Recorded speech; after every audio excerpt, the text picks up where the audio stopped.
Okay, we're here, Western New York High School Football Weekly. We just got a half a dozen shows left. I mean, we're a week away from the playoffs. This is week 8. This is the final week of the high school football season here in Western New York for Section 6. Monsignor Martin has another week after this. Rivalry But week, too. it's rivalry week, rivalry week. Yeah. I shouldn't ask you to say that 3 times fast. Please don't. I mean, I can't even say it one time fast. I feel like I'm having a stroke trying to say that. But it's the season is just about over. It's insane. We were just starting last week, or at the beginning of the season, we're like, this is gonna fly by, and it's true. The football season just flies by. You got kids that come out of the woodworks and have great seasons. You have other kids that you're anticipating building on their success from their junior years or sophomore years, and it just goes by so fast. And coaches pick up big wins like Jerry Smith's 200th win last week against Bishop Timon, although he had to suffer 23-0. They were losing to Timon in that game. So I don't know if he started his JV team or what, but they were down 23-0. No offense to Timon at all, but that's not typical of a St. Francis team to be down that much that quickly. But, and kudos to Timon for starting out as fast as they did. St. Francis didn't know what hit them. They had no idea what hit them, and it was a great game plan by Timon. But then St. Francis finally said, enough of this. We're St. Francis. There's a reason why people are picking us to win Monsignor Martin Championship this year, and then some.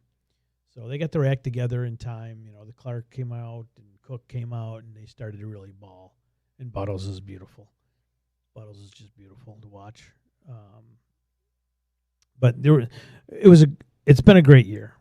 A lot of kids have had exceptional performances. You got the freshman quarterback at West Seneca West who's having a great year. And can you imagine how good he's going to be in 4 years?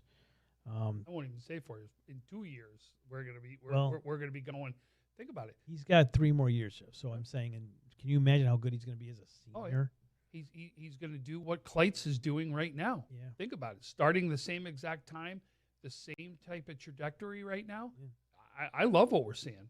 Yeah, and then again, you're seeing kids like the kid Trent Lewis from Southwestern Frewsburg. He's a Frewsburg kid. He played 8-man football last few years, so we really didn't know who he was or what he was all about. And Southwestern had a little bit of a scare last week with CSP. I think they're just showing, that they're still kids. And, you still got to show up to play. Nothing's handed to you. Had some adversity last week, and that's good to see. You cannot skate through Section 6 and expect to go on to Rochester and play a Section 5 team or a Section 4 team the week after and just cruise into. You got to battle some adversity along the way. That's why I think Ty Harper CSPs were so successful over the years. They went out and they took on a Tioga team and said, okay, yeah, we got a lot of work to do here. Get some humbling. And I think that's the reason why I think Southwestern set up for a good rest of the season here. But we've learned about some kids that we really didn't know who they were coming into the season. The other Anderson kid from St. Francis, he's having an exceptional year playing in the best league around. We're finding out that Canisius has linemen that can block, and they're not missing much. And they've had leaders step up at the beginning of the year, saying who's going to fill Jaden Clark's role as a leader in Clarence and at Canisius. And there are a number of guys have stepped up their roles there. We're finding there's some running backs that we never heard of that are coming up and really performing. How about that kid down in Franklinville, Ellicottville? I think it's Ziegler. He had another big day. Fortunately, it just hasn't been coming together for Franklinville. Yeah, I think they had some injury issues early in the year, and that D is just tough. I mean, Gowanda, Pine Valley is one of those teams that I think they have suffered a major injury, a Slade kid. They could be a lot better than what they've shown. Newfane getting bumped down to D. Matt Capon on fire week in, week out. They're going to have a big matchup with Wilson, which I think is going to be the game of the week. You're heading up there to call that game Friday night. You also talk about running backs. Stick with that Southwestern Frewsburg, but Braden Fuller's he's one of the biggest reasons for that team and the success. And the other one is the name I keep talking about over and over down there is Zach Markham. That kid on defense has been unbelievable, and he's all over the place when it comes to that team. Yep, he's having a great year. This is his brother Roger. So there's just been a lot of great players showing up this year and put on a great show. West Seneca East, very balanced top to bottom. No one's really too flashy there, but they got a great solid team. They ran into Will South, who had that tough loss earlier in the year to Will East, and then you lose Amir Caesar for much of the year. He comes back last week, has a big game, 80-something yards. I think he had a touchdown also. Yeah, 80 yards for sure. It was 80 yards. I don't think he had a touch. Might not have found the end zone, but I'm going to tell you the kid I was most impressed with in that game. Does his last name start with a Z? Oh, yes, it does. I mean, this kid is unbelievable what I watched as a wide receiver. Forget the routes he ran, okay? Ran in phenomenal routes. The yards after contact that young man went through and absolutely got on his own was unbelievable to watch. You don't see that many from wide receivers. One of the things I'm impressed with Zankel about is the blocking downfield. He's a great blocker too. Oh, yeah. So he's a complete player. So we've had a phenomenal start. The season's unfortunately almost over, at least for some of these teams. Big win for Niagara Wheatfield last week. I felt great for Eric O'Brien. Comes at the expense of my Blue Devils, but nevertheless, I'm a high school football fan first, and to see Eric O'Brien and Niagara Wheatfield, Chase Richards, those kids have been working their asses off for a long time. And Eric O'Brien, I'm so proud of him and happy of what he's been able to do there. And I'm also proud of what the kids have been doing at Cheektowaga. It's been years since they're the Chargers now, but whatever they were before, the Warriors, it's been years since they've been relevant. And they still got a long way to go, but they're playing hard. And they haven't been playing this hard for a long time. Kudos to Bobby Musatelli out there for the job he's done. There's a lot of guys. How about Randolph? They're playing, a rookie coach out there. He's doing a great job. Great job to that guy down there. Keeping that program alive, and they got a big game with Gowanda this week. So I mean, Randolph has a shot at moving themselves up in the D playoff race. So we'll take a look at that. Nothing's final. Francis Beck is going to call in later. But today's show, we've got some great guests coming in. Bill Atlas from Wilson will be joining us. I think he's bringing Brock Lepsch within. Middle linebacker, running back, jack of all trades. My tackling machine last week. He's a tackling machine every week. But I named him that last week. Oh, you did? Okay. All right, good for him. I think I did see that. And then we're going to have from Barker Royhart. Bill Brunning, the coach, is coming in. He's bringing a couple of guys, a lineman, and then another guy he's bringing in. I think Bazio is his name. Yep. Did I read that right? Yeah. Vinny Bazio and R.J. Townsend will join us from the Barker Royhart Raiders. And I don't know if they've ever been ranked before. Certainly since we've been doing this, not in, 11-man. Maybe they were an 8-man, but if they did 8-man, but we weren't covering. No, but we pay attention to the rankings. I don't remember seeing their name. This might be the first time a Barker Royhart team has been ranked in football. Maybe as Royhart alone they might have been. I got to believe it's been years, but it's been years. Kind of like what you've been since talking we've about. been doing this. It's always been Medina out of C. Wow, the C North playoff picture. Could it be any more convoluted? I mean, Western Maritime deserves a playoff spot, Tapestry Charter. They deserve a shot at the playoffs. They got to win, I think, Saturday, is it? Yeah, they're playing Royhart. And they need a lot of help. But, man, can you imagine if that team sneaks in with the Funderburg kid, if he's healthy, and what's the quarterback's name? I'm drawing a blank, but we had him in studio. Jalen something. He's a phenomenal athlete. He's one of the reasons they're in the position they're in right now, battling for that last playoff spot. So good luck to them this week. The problem with that C division, there's a reason why that's so messed as far as the rankings all go. It's because they don't play each other. There's 9 teams in there. So that's the reason why they're not playing each other. So you got to go to all these tiebreakers and everything to be able to break that. Yeah. The C North and C South, that's why it's so crazy in those divisions. It's just because you're not going to play every single team. Yeah. That's the only reason why I think they should go to like a 6-6-6 or something like that, and then but it's all about because you're going to do it to somebody else then. Yeah. Or you're going to go to smaller divisions and we've seen the 3 divisions out there.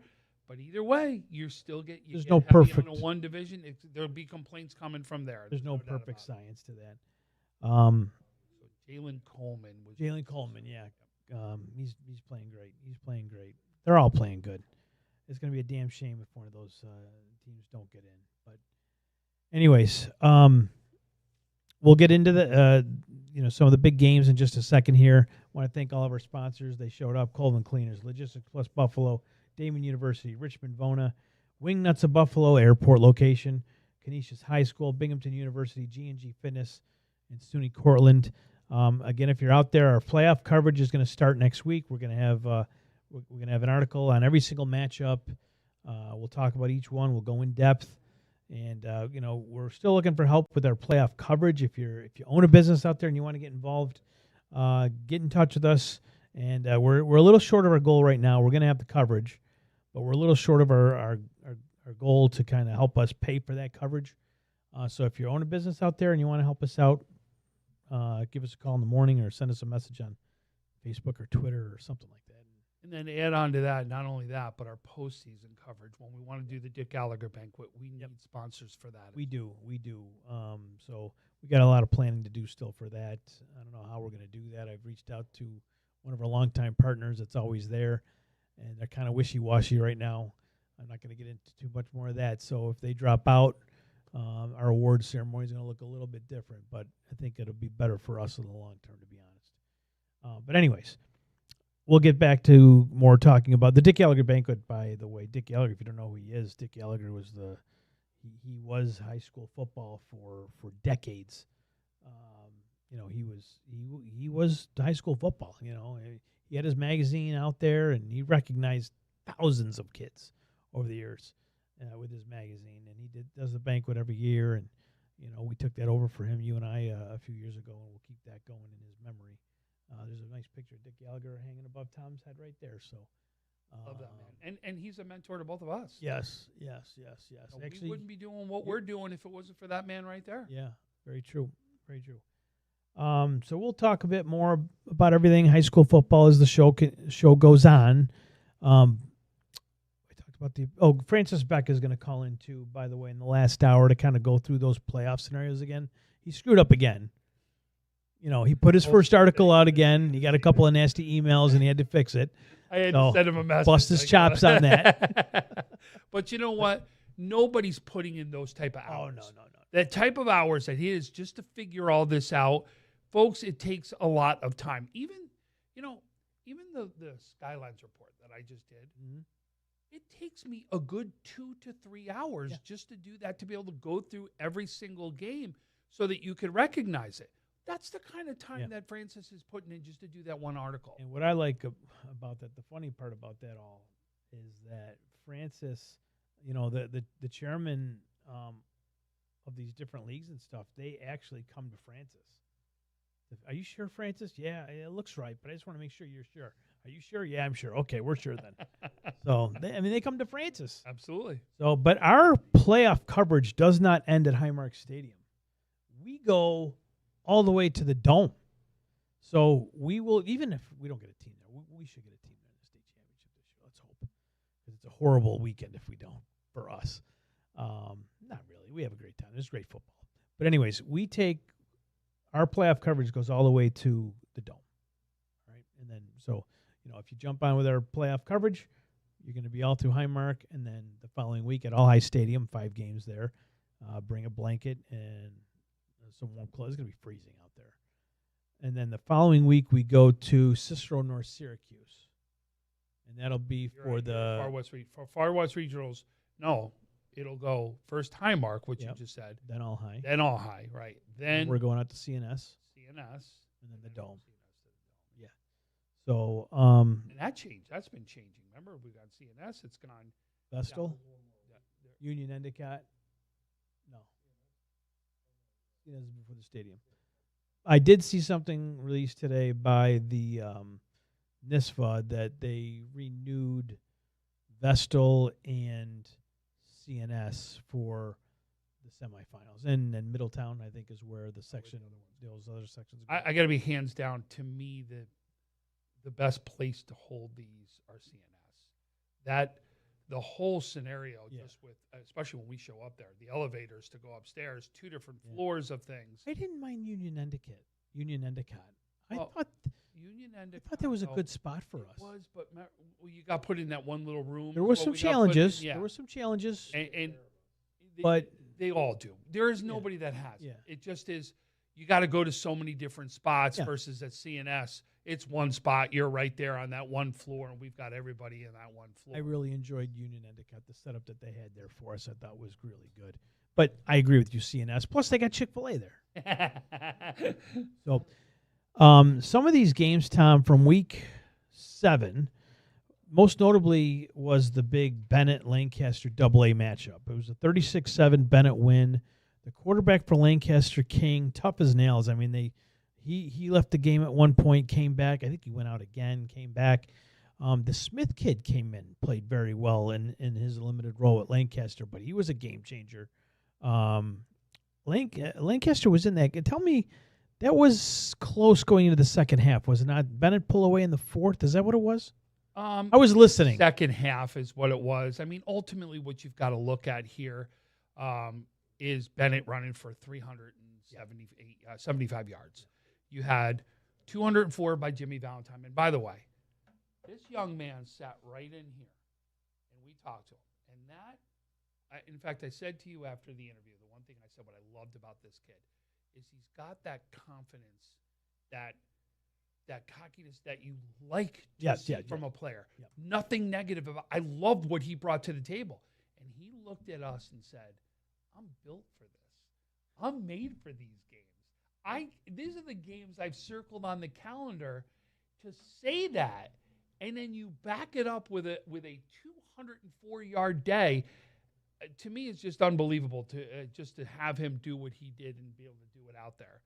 And then Dontre Hampton was the other one, 171 yards. That was the right there, the 375 yards. And then you can add the 35 for Eskridge. That's 400 yards on the ground. Yep. So Bennett wins round 1 with Lancaster. They should meet up again at some point here in the next few weeks. They could. I think it's going to depend on some matchups now along the way. There is some very good matchups that we're trying to wait and figure out on. Listen, I'm not convinced Bennett will roll over Orchard Park the way they have the last few years, and they have. Right. But with this Orchard Park running game, keep the ball out of Bennett's offense. If you know how good that Bennett, you've been telling me how good this Bennett defense is. Yep.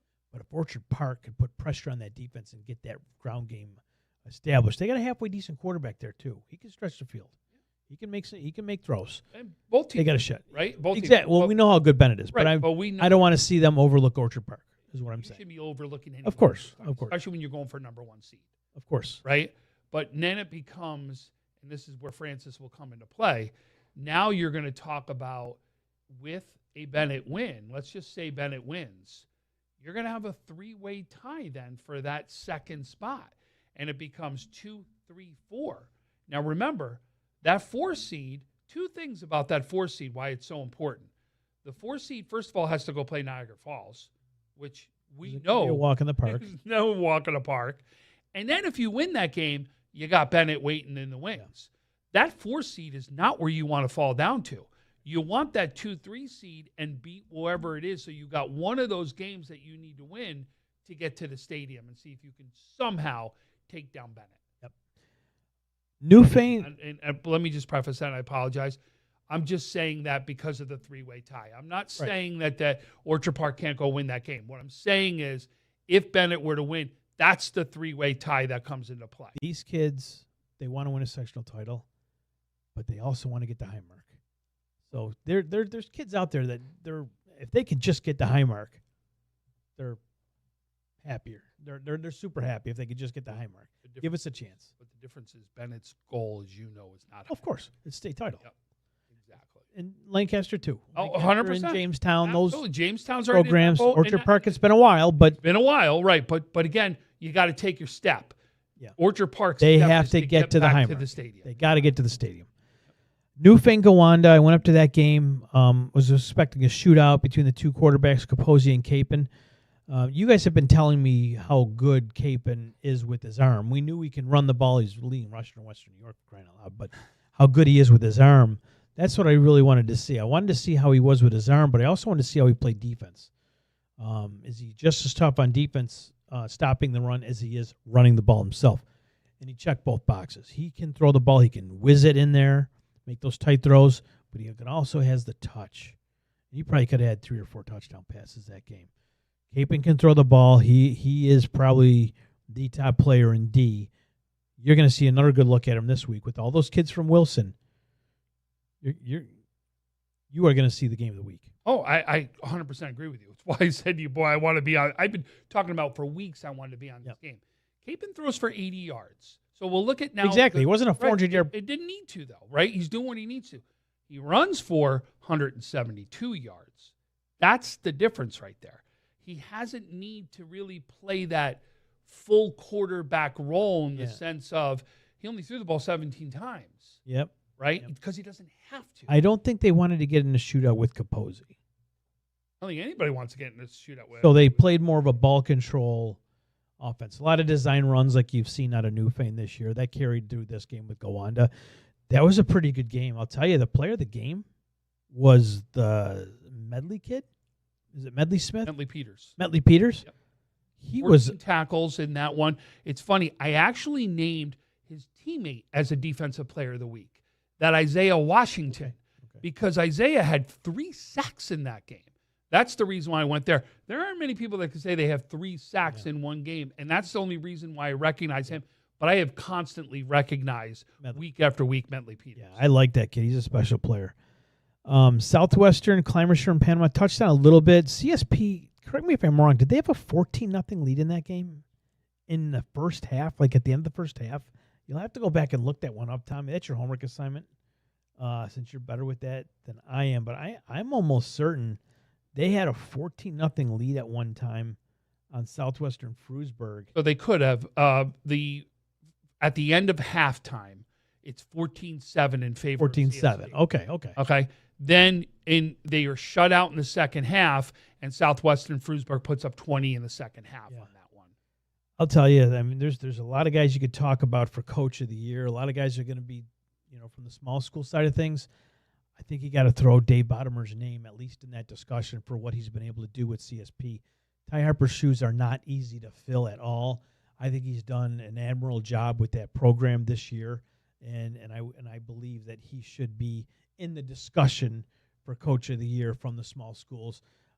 Take a look at that record. You may say, well, there's Wilson's 7-0, Newfane's 7-0. Well, I understand that they were expected to be in the position they're right now. I think a lot of people thought with Ty leaving, CSP was going to be a 500 or worse club, and that's not the case at all. They're much better than even that record shows. They're a good team. Oh. They were right in their game with Southwestern, right in the game with Salamanca, and did they have Portville this week? Isn't this the week with Portville? This is. And in fact, this will be who makes the playoffs too. Well, they all make the playoffs. Home game? A home game, you mean? A home game. Home game out there. No, second. No, they don't. This is C South. This isn't D. You're right. This is C South. Right. I'm sorry. Who makes the playoffs? See, Ty leaves and I forget where they are. So let's listen to this. I'm going to take out the Franklinville game because that was out of conference. CSP beats Falconer 46-30. CSP loses to Salamanca 21-14. They had the ball at the end. They could have scored twice. They lose to Chautauqua Lake Westfield Brockman 14-12. Yeah. In that one.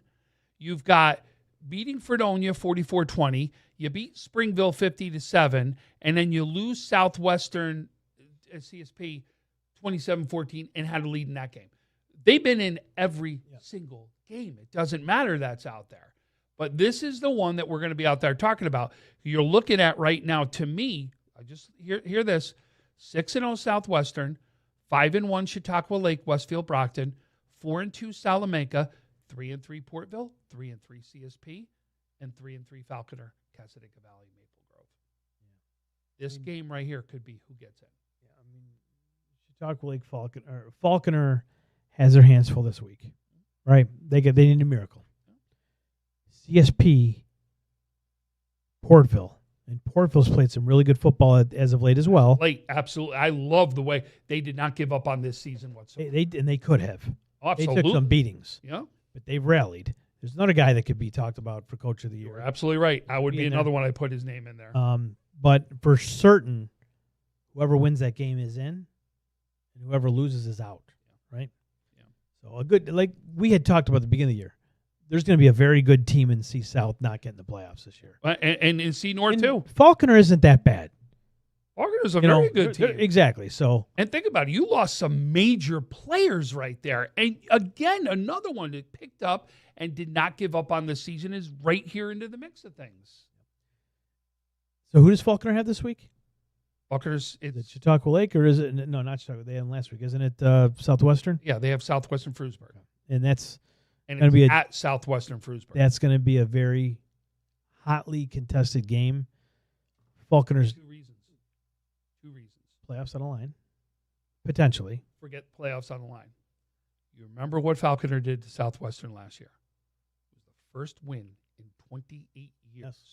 Do not tell me that Southwestern does not remember that as well.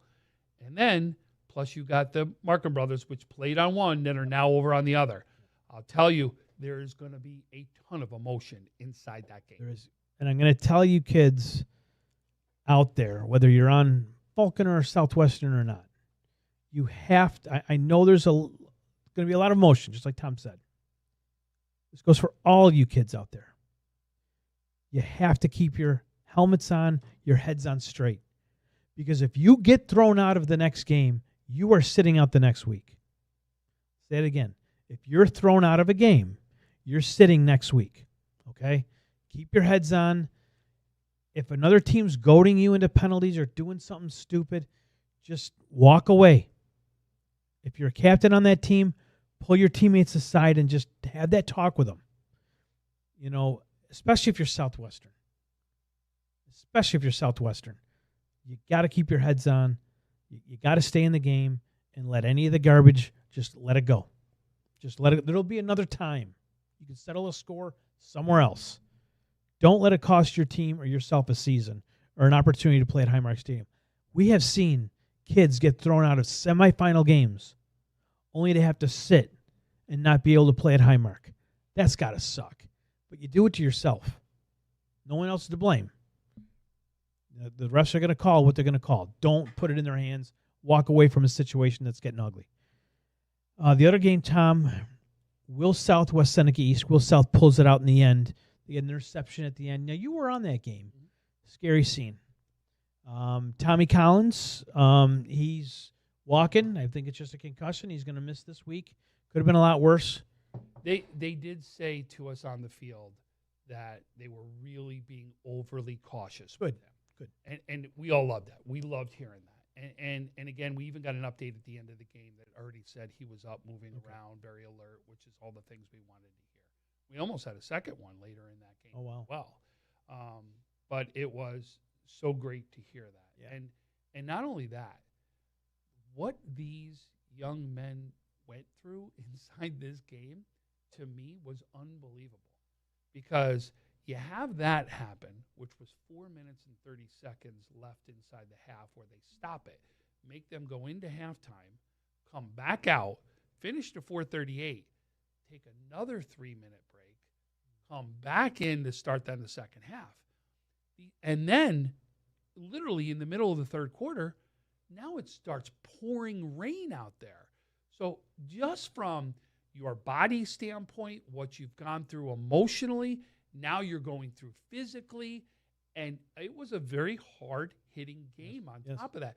Both of these teams, I'm going to tell you, I gave a ton of credit for everything that you went through inside this game. I heard it was a hard-hitting game, but a clean game. Like, the kids were great, helping each other off the field and stuff like that, which you like to see. Now, tell me, correct me if I'm wrong, but West Seneca East beat Will South at West Seneca East last year. The game at West Seneca East, I think Will South lost that game, so maybe they had, I'm pretty sure, you folks at home that are watching on YouTube, look that up for me if you can. Thank you. I'm pretty sure West Seneca East won that game, and that might have been a bit of a dagger to Will South last year. So there might have been some, last season, that might have been back in their minds That was a No, Will South won. Will South did win? 28. Oh, wow, 20 points. Jeez, I'm going to stop talking. So, but remember, last year Will South was a little bit of a down year for them, and this really has been something new because this is a team that can do it from multiple standpoints. They can run the ball as well as pass the ball, and that's one of the things that everyone wanted to see. Even Coach. Yep. Coach said before the game, this is our first big test, and we want to see exactly where we stand. And again, a lot of things happen in this game. I'm not going to give anything negative in the sense that you lost the game. The one thing that I think both of these coaches will take back, turnovers and flags. A lot of those things that happen in this that both said if we clean this up, things could go a lot different for either of us. So you mentioned how much adversity both teams went through that game, dealing with a player getting injured. Even if you're West Seneca East, y'all saw what happened. So that, and then stopping the game, taking, a 3-minute break here, the weather. You went through a lot of different adversity during that game, which was good to see. You want to see that during the season so that you're tougher once the playoffs begin. And both these teams are heading to the playoffs. And who knows, we may see them again. It's possible. Oh, absolutely it is. This is the teams where both could come out of this. There's no doubt about it. But they're right now looking at starting to see what's, again, happening on the other side of the spectrum. Because that there right now, you could be talking about who are you going to face in the mix. You're going to look to see if you're going to face 4 on the other side, or now 2's got to face 3 on the other side, and to see exactly what you're going to match up against. And then we also talked a little bit about St. Francis Bishop time early in the season. So why don't we take our commercial break now? When we come back, we'll have Wilson with us, Bill Atlas, and Brock Lepsch, and then we'll get into other things like the Connolly Cup and Trench Trophy and other breakout performances in that. We're watching Western New York High School Football Weekly on WNY Athletics. Logistics Plus is a global transportation provider headquartered in Erie, PA, with locations worldwide, including right here in Western New York. Logistics Plus is consistently recognized as a fast-growing transportation and logistics company, great supply chain partner, top freight broker, leading project cargo manager, and a great place to work. With a strong passion for excellence, our 500-plus employees put the plus in logistics. Or an efficient personal approach for all of your transportation needs. More information about our Buffalo office is available at logisticsplus.com/Buffalo. Seek your next adventure. Make your next memory. Explore your next connection. What will you do next?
Look, Patriot account is not going to close itself. Looks like you're going to be here late again. I need this by morning. Oh no, not again. My son has a football game tonight. WNYathletics.com. You can link me later. WNY Athletics, your home for high school sports. Yes. Cha-cha's gotcha. If you've been injured, don't you worry, Cha-cha's gotcha.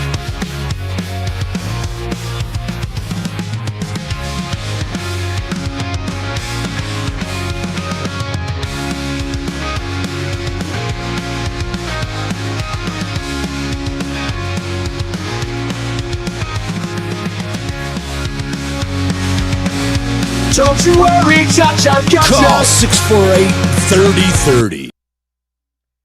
Welcome back to West New York High School Football Weekly. Frank Wolf. I didn't even introduce Tom Prince in the opening segment. Did you know that? Did you guys catch that, you producers over there? I didn't even introduce Tom Prince during the first segment. I didn't even. I was going to say everyone knows him. Just figured it's rude, you know. I mean, Johnny Carson always introduced Ed, whatever his name is. McMahon. Ed McMahon, yeah. I mean. But anyways, I've got Wilson in with me. Bill Atlas, how many years have you been there? 22? Just finishing my 26th teaching, and I've been in the football program the whole time, but I think this is my 19th as the varsity head. Okay. Brock Lepsch, you play a number of positions there. You told me, well, I knew you played basketball, but you also do track. What's your track? What do you do for the track team?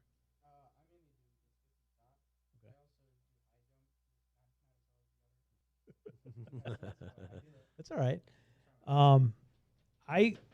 You guys are off to a great start, obviously. Couldn't ask for a better start to the season. 7-0. I was there for the Alden game. You didn't even need to have this kid run the ball in that game. But I remember, like, even last year when we were going through the questionnaires and just trying to get a sense of where Wilson is and this, that, and the other, this is a guy's name that you brought up time and again. Oh, definitely, yeah. What's different about this Brock Lepsch kid that he's, like, always on your tongue? Yeah. You know what I mean? Well, I've always said that he's just a sideline to sideline middle linebacker, you know, and he's really the quarterback of the defense. And I've had some really good middle linebackers back in the day, and they've known their job. Brock knows everybody's job, which is paramount to our success, because he can tell pre-snap and even a second before snap if someone's in the wrong spot, wrong gap, whether it's lineman or linebacker. Sometimes he doesn't, know what's going on behind him, and that's fine. I don't want him turning around. But for front seven guys, he knows what everybody's job is. He's putting them in the right spot. That's like invaluable. Oh, yeah. Brock, I was laughing because did he have a touchdown in that first game? I don't think he had.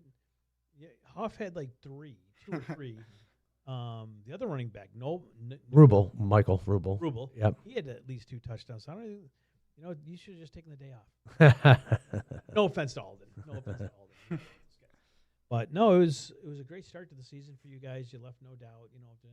Last year you guys played CSP as tough as anybody did. Yeah, I mean, I knew we had the athletes. We were just young. We just needed the growing pains. Yeah. So you got one of those teams that were, I think you even alluded that you may not have the numbers, but you have great players in key spots. Mm-hmm. That might be the recipe to success for you guys. I think the quarterback's come a long way. Casadas, am I saying that correctly? Casadas. The steps he's taken from last year to this year, just the way he's been able to move in the pocket, from what I've seen on film, in person, it seems like he's getting the ball out of his hand a little bit quicker, making better reads. Yeah, there's a calm to him now, which is nice. Okay. Last year, a little bit new to the speed of varsity football, knew the reads, but was just nervous about making a mistake, I think. Okay. And I don't see any nervousness out of him at all. He knows all the reads. Talked to him a little bit in the offseason, and I told him, like, I know whether you're playing Madden or you're watching NFL, the ball's not always going 35, 40 yards. You don't need to fire it down the field. Take your 5-yard pass, let Huff catch it, and 1 out of 3 times he's probably going to take it to the house anyway. But his completion percentage is off the charts. I think if he stays how he is, he could probably set the single season record for Wilson. That was the goal I had for him. I told him, I want you to get the ball out of your hands, get the easy throws, get these easy catches, and let these guys get upfield. And he's really taken that on, and he's done a great job. The running back, Rubel. Mm-hmm. Okay. Yeah. He's also come a long way. Yeah. He's a little guy, but he's so powerful. He's fast, and he's tough to take out. He's like a little bowling ball. Yeah. And I gave a challenge to a lot of these guys preseason, about getting in the weight room and having some goals, and a lot of them took it to heart and met them and even exceeded it. And he was one of them. He really, really wanted to get his weight up and get his strength up, and he did, and it shows on the field. And then Huff has been everywhere. Oh, he is. I mean, pound for pound, probably the best wide receiver, and I'm sure the stats by the end of the season will show that. There's probably the Mount Rushmore since I've been there of maybe 3-4 guys, and he's easily up there. Is this team where you thought it would be heading into week 8? Are you guys exceeding? Oh, it probably definitely exceeding. I knew we were going to be something special. I mean, these guys, and he'll tell you a little bit about it. These guys are in the weight room for the last 3 years, 5:30, 6 in the morning, all together. Now, is it all 20 of them? No, but there's a good core and guys that will come 2 or 3 times a week. Going in, I knew these 15 guys were going to be special. I didn't know 25, 30 points a game special. So that was definitely a surprise. But I think if we keep rolling, we should be able to do some good things. Brock, what's been the most enjoyable part of this journey for you so far? I mean, 7-0, walking into you're going to be home this week facing Newfane. But so far this year, what's been the most enjoyable part for you? I think we've come a long way since last season. We're playing much more as a team than we were. And I think a lot of like the off-season stuff that Coach talked about, the weight room and all that definitely helped a lot. I mean, we started last basketball season. We started showing up to the weight room every morning, like 5 days a week, like just fell in love with the grind and like wanting to work hard every day and got in that mindset that like that's what it's going to take to be good. Correct me if I'm wrong, but last year your basketball team made it all the way to Buff State. Correct, yeah, we won sectionals. Yeah, so you guys took that. Then was it, what are you guys in basketball? Are you guys a B or C?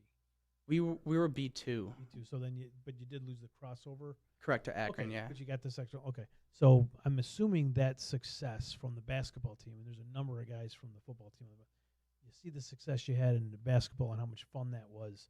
That probably had to play a role into getting more guys into the locker and into the weight room and believing that if you can have the success on the court, you might be able to transform that onto the field in the fall.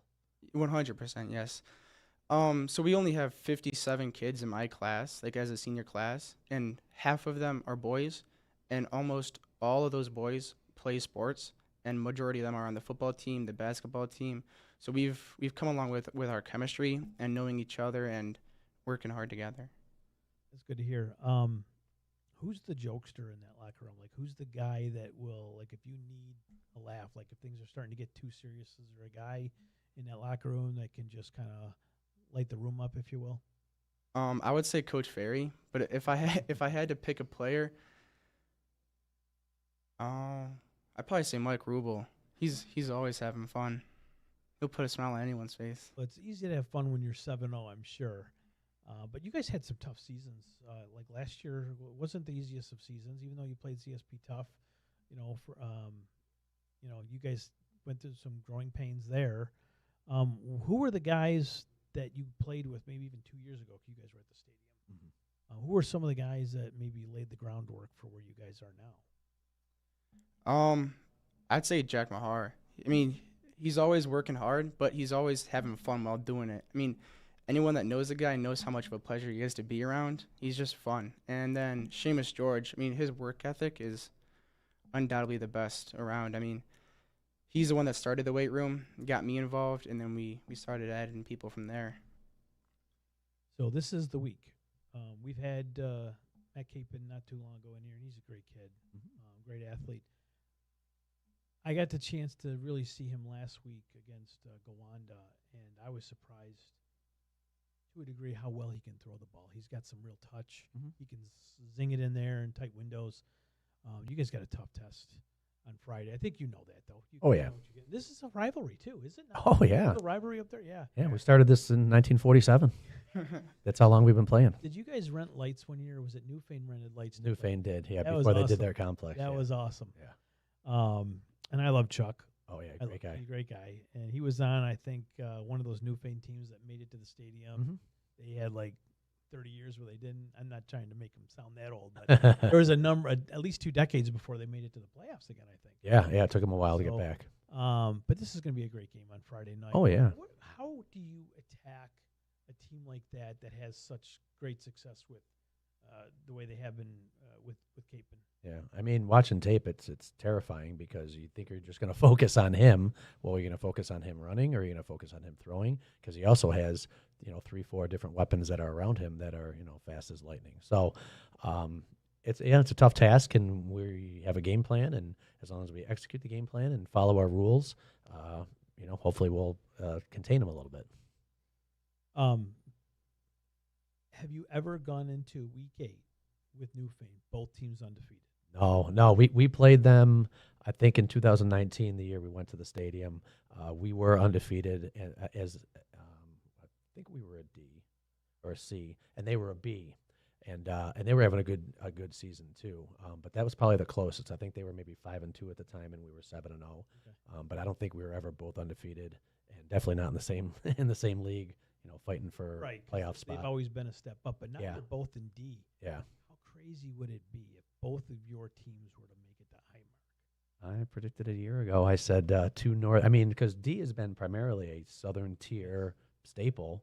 And now you got 2 lowly North teams. And I said it a year ago. I said I wouldn't be surprised that the very last time you can play at the Highmark Stadium that it's going to be 2 North teams with Wilson and Newfane. So, and nothing to take away from the Southern teams. I mean, they still have a couple great programs down there. Why don't you plug your other business venture and why you can't? Make a shameless plug.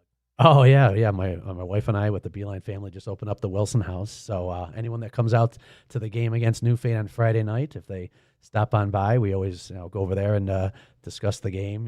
The good, the bad, and the ugly. But it's always a good community family place to relax, whether it's after a football game, basketball game, wrestling match, or whatever. So it's going to be electric on the field and at the stadium, and then.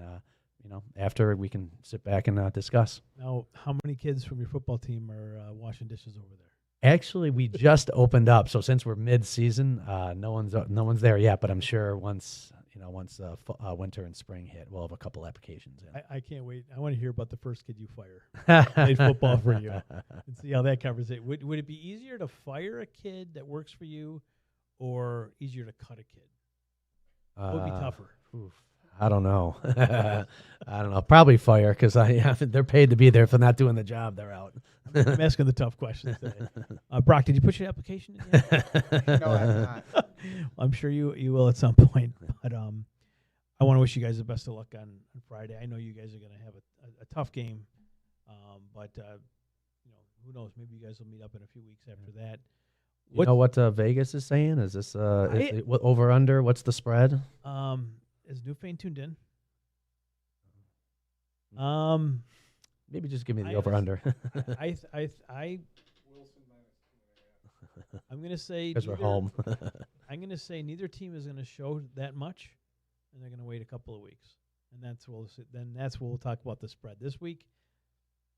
I would say that we're not gonna see everything you have, and we're definitely not gonna see everything. That Coach Chuck up there, Coach Nagel isn't going to show. I mean, we know what you guys have. We know what makes Newfane special, and we know all the arsenal that you have. It's like the 87, 88 Buffalo Bills, 90 Bills. You got somebody at each position. Yeah, you guys are tough teams. They're a very, very tough physical team, led by a great kid. Mm-hmm. And you got a ton of leaders, and maybe no bigger than this guy right here. So we're looking forward to a great game on Friday night. It'll be on WNY. Is it on WNY Athletics? It's on not on NFHS. Yep, it's on WNY Athletics. So you can pipe that in your. Oh yeah, heck yeah! It's one of those smart TVs. Yeah, right on YouTube. I just take the comment section down. You don't hear the rip. Actually, everybody from Wilson and Newfane will be in town at that game. Correct. Where will Baker be? I don't know. Did he show up for this game? He might. He hasn't been to a game in a while. I've been to Wilson for 3 home football games and have never seen Brian Baker at a game. And I'm calling him out right now. All right, I'll let him know. I know Chad from Center Court will be at this game. Oh, Friday. Definitely. He's had this one circled for a couple months. He has. He can roll out of bed and he'll be at the field. What's the worst drive, by the way? Worst drive? Worst drive to get to an opposing field. I would say Allegheny. That was our bus broke down. Oh, it did? Where? Before the game. Oh, just at the top of the hill. All we had to do was get over the hill, and we could have coasted in. And transmission was overheating. They were there for 40 minutes on the side of the road. Where were you? I drove the van with all the equipment, so I'm there setting everything up, and I get a text, and there was hardly any signal, so I barely got a text from one of my coaches. Transmission in trouble. We're on the side of the road. I'll let you know when we get on the road. Oh, that's horrible. Yes. You can laugh about it now, though. Yeah. Well, guys, best of luck on Friday. Best of luck the rest of the season. Hopefully we get a chance to get a Hamrick, but Randolph is starting to turn it on, and I still wouldn't count out Gowanda. You guys got a lot of work to do. Oh, yeah. So best of luck to you guys the rest of the way, and just stay healthy. Thank you. Thank you very much. This is Wilson Lakeman. I got Brock Lepsch And Coach Bill Atlas, 19 years as head coach there. Been there for 26, you told me? Yep. Cortland grad. And, what about your boys? I was going to ask you about Billy and Luke. Bobby. Bobby and Luke. Yep. Bobby is finishing up his business degree at SUNY Niagara, and he's now bartend manager, so he's helping us out there. Luke's finishing up his senior year at Alfred University, starting strong safety the last 3 years. Be student teaching in the spring, and then the goal is for him to get a graduate program somewhere. He wants to coach football at the next level. So he's looking at some schools in Florida, and he's going to talk to the coaches to figure out some different spots around that might have a spot for him. And then my little lady, Stephanie, she's a freshman at University of South Florida in Tampa, and she's actually coming home next weekend, so super excited to see her. But that's the crew. This guy be a coach someday? Oh, I believe so, definitely. What do you think? Hopefully. You want to do it? I do, yes. Okay, great. Good. All right. We'll be back after word from our sponsors. Tom Prince is coming in. He's going to have Barker Royhart, Raiders, in studio. You're watching on WNY Athletics.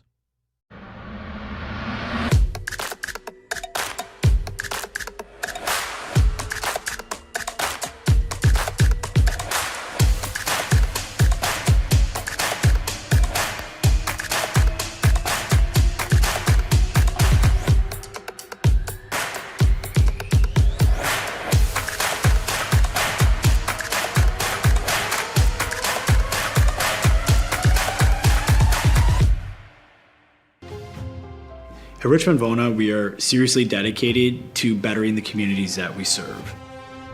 You will get super high level communication, and you are getting a team of dedicated attorneys, paralegals. If you put your trust in us and hire us, we promise to take care of everything. Call us as soon as possible so we can start the investigation to fight to get you the settlement you deserve.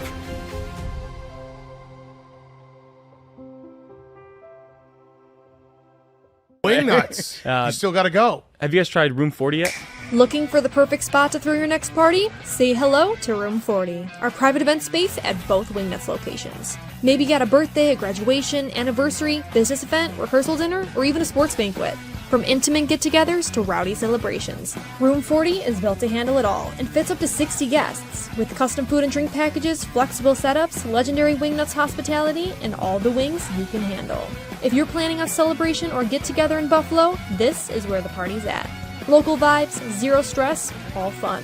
Book Room 40 today and throw a party Buffalo won't forget. Hit the link in our bio or visit wingnutsbuffalo.com/room40 to book now. All right, well, I'll go if you go to Wingnuts. Deal. Why do you exercise? To look better? To feel better? To drop a few pounds? To train for an event? To defy age? Or to keep your ability to say yes to the things you love to do? Whatever motivates you, G&G Fitness Equipment is here to get you there. Treadmills, ellipticals, rowers, bikes, home gyms, and accessories. We'll pair you with the right equipment, teach you how to use it, and be there every step of your fitness journey. G&G Fitness. Your goal is our goal. We are back right now on the Western New York Football Weekly. I'm Tom Prince. I'm now joined by head coach for Barker Royhart, they go by, but it's Coach Bill Brunning. I'm excited to have you in here today. Thanks, Tom. Appreciate it. No problem. So let's get into kind of this year. This year's been a pretty special year for your program, as you already know. Let's talk about what got you here, though, because you've kind of had a different road to get back to the Royhart program. Talk a little bit about what you've been through. This year was kind of unique. I was coaching modified football at Newfane for the last 2 years. Really enjoyed my time over there. Coach Nagel, Mike Capon, and Vosberg treated me really well. Really made me feel part of the staff. So, I was working at Barker. I'm a phys ed teacher there, and come to find out they're taking back football, and they're responsible for hiring a staff. And I threw my name in the hat, and they hired me, and was super excited to get the opportunity to coach the program again. So obviously you've had kids come through the program. We've already, which I got a chance to talk a little bit about last week. But your guys have mainly, I've always known you from the baseball guy. Right. Talk about when you really become not only a baseball guy, but you became a football guy. Well, I've always been a football guy. I played college football. I was a head football coach at Barker for many years until we merged with Roy Hart in 2011. And my kids actually got me into baseball, coaching travel ball with them, helping out with the travel teams. And that kind of led me to be more involved with them and just to be around them. Super blessed to have those two guys, Jake and Charlie, bring me along for the ride. It was a lot of fun doing that with them. So I'll tell you, those guys could have played on any team in Western New York. I got a chance to tell the story last week about my favorite game with Charlie, obviously. But, both players have just been spectacular, and that's something I know you've been proud of along the way. So you get to now this year. When did you know this year that, boy, I got a pretty special team here? Like, when did you realize this was something special? When we got together this summer, for workouts, and we did some organized team activities in the summer, I always told the kids, I said, if I lead you guys, we're going to be average. But if you guys take ownership of this, there's going to be some great things here. And I think they took it to heart, and they started, getting after each other to get at those workouts, to commit to the summer workouts. And the thing that really impressed me about a couple kids was, Tyson and Anthony and Vinny and Joey, a couple of my playmakers were getting together on their own, working out by themselves, not coach-led or anything like that.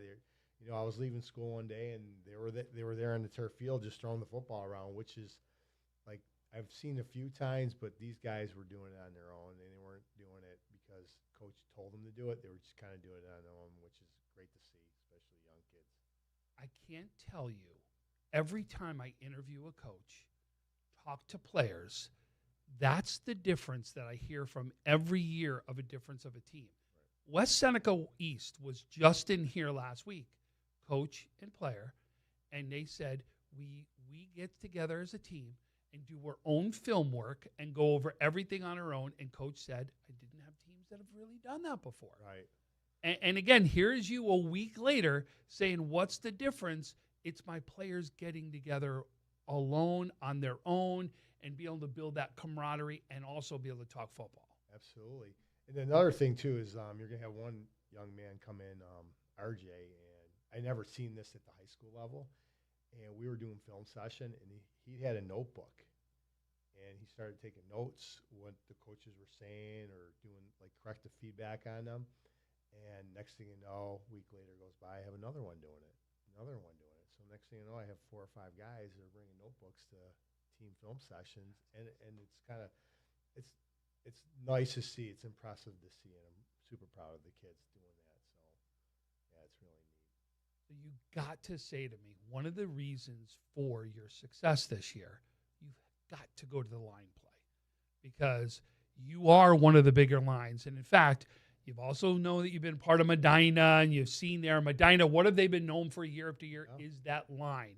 You got to talk about that line and how that's been a difference maker for you. The big thing is I only have 2 seniors on there right now, and I have some young kids that could step in those roles and take right over, and we would not miss a beat. The line's been really, really great this year. I like the fact that they want to learn.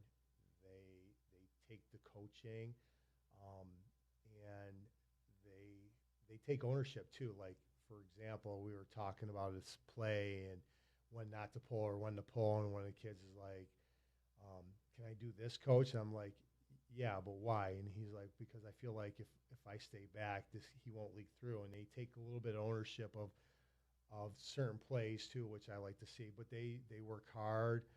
They're smart. They ask great questions. And the one thing about this group of kids, especially up front, is I've had lines that were goofy or they like to joke around, but they lock in pretty good. They really want to do well for each other, and there's not like an alpha dog on the line, like, oh, I'm the best lineman. They're all pretty equal, and they all want to work together and push each other, which is nice to see. That's awesome. Yeah. I want to go to one game this year. I'm I'm going to go to one game that really was the big eye-opening game for everybody in Western New York. It's when you take on Eden North Collins, because you knew what type of offense was coming into that game, and you had an incredible game as a team that game. Talk about how that game really set the tone for the rest of the way. Well, number one, that quarterback's phenomenal. And I told our guys that this has got to be a team. It's got to be a team effort. We can't rely on our defense to stop that kid because he's pretty tough to stop. And we had a tough time when he was on the field. And our mindset was we had to control the line of scrimmage. And when we got up, I think 1 or 2 scores in the second half, I told our offensive linemen, we need to get 4 or 5 yards a carry. I told Tyson to make sure you burn that play clock down as much as possible. And people were confused why we were doing that. But I think if they knew the type of athlete that was on the other side of the field, they would understand why I was doing that. And it kind of worked out to our advantage. Now, if we were in a situation where we had to play catch up, I don't think that game plan would have worked real well. But obviously the style of offense that we had for that particular game was, it worked out perfectly for us that day. And I was really proud of the kids, especially up front. Our tight ends, too, did a great job blocking, and it was a phenomenal day for us. Talk about the offense, too, because you put up big points in that game Yeah. as well. So Yeah. talk about why your offense was so effective. I think number one, they were coming off the ball with some physicality. Our fullback, Vinny Fazio, was blocking really well at the point of attack. And Carter, DeSarkissian, and Joey Ryder, I told them that they were going to share the load, and they needed to be physical runners. They just couldn't be, sometimes they try to revert back to their youth days where they want to cut. And I said, you guys have to physically make them break. You physically have to go after them, make them great tacklers, and we need to break tackles. We need to be on the plus side of that, and they did that, and it was awesome to see. So now I'm going to go to what's coming up this week. Big matchup. Yes. And again, another dynamic offense that you're about to go against, just different. And when I say that is, you saw the passing game of Eden. You're now going to see the run game of Maritime Tapestry. What has to happen on the field for you to be able to have another victory inside this game? I think the same thing that we had against Eden. We have to control the line of scrimmage on offense. We have to control the clock. Defensively, we have to tackle well in space. They can turn a broken play into an 80-yard touchdown run very well. They can go off script and create things. So we have to play disciplined, sound football on defense, but we also have to protect the ball on offense and do what we've been doing and play sound special teams. I think if we do those 3 things, we'll be fine. I've got a chance to know you for multiple years, like I said, and no doubt it's been more on the baseball side that we got a chance to know each other. But what you've done so far in this football program has really been fun to watch. Can't wait to see what happens this week and another big game. And then, as you know, you'll get ready for a playoff run after that. But I just want to say congratulations on a great season, and look forward to see what happens next week. Appreciate you having us out. Thank you, sir. No problem. Thank you. Yep, thanks. We're going to take a quick break, and we're going to bring in some of those players that come from the Roy Hart Barker team.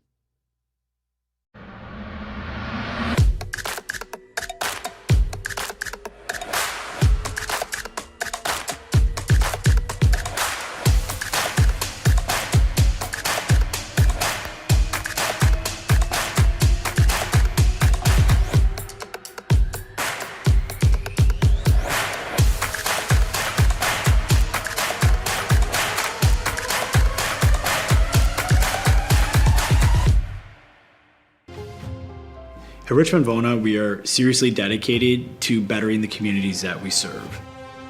You will get super high level communication, and you are getting a team of dedicated attorneys, paralegals. If you put your trust in us and hire us, we promise to take care of everything. Call us as soon as possible so we can start the investigation to fight to get you the settlement you deserve.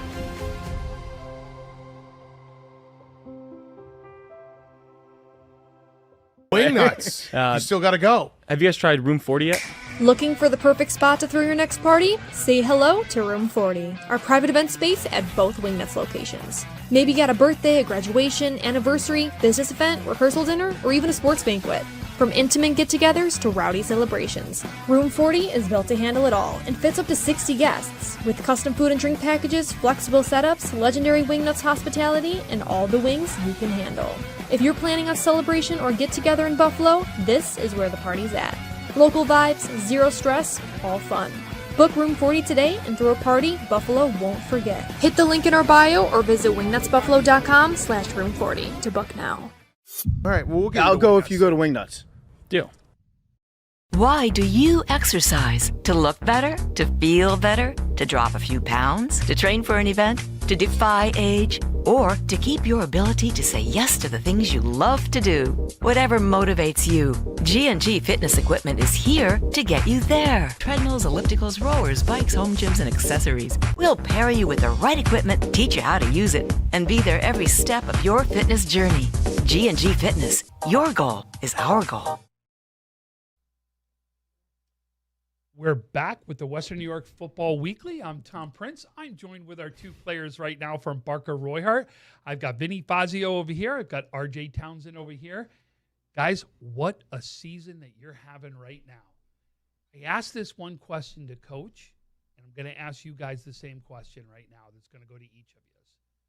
When did you realize this is a season that something special was going on, that you knew you had a team that really could make waves and go after a title?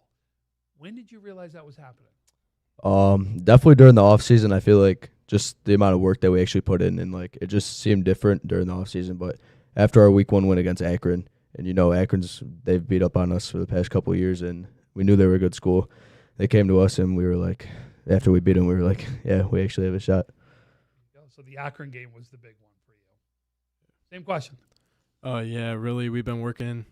All of our guys have been in the gym. We've really wanted it this year. It's a different change in culture. And really, from the Akron game, I think we realized that we were going to be something. And Akron's been another team that's been turning up. The game that I went to that I thought that you opened up eyes here in Western New York, to me, was the Eden North Collins game.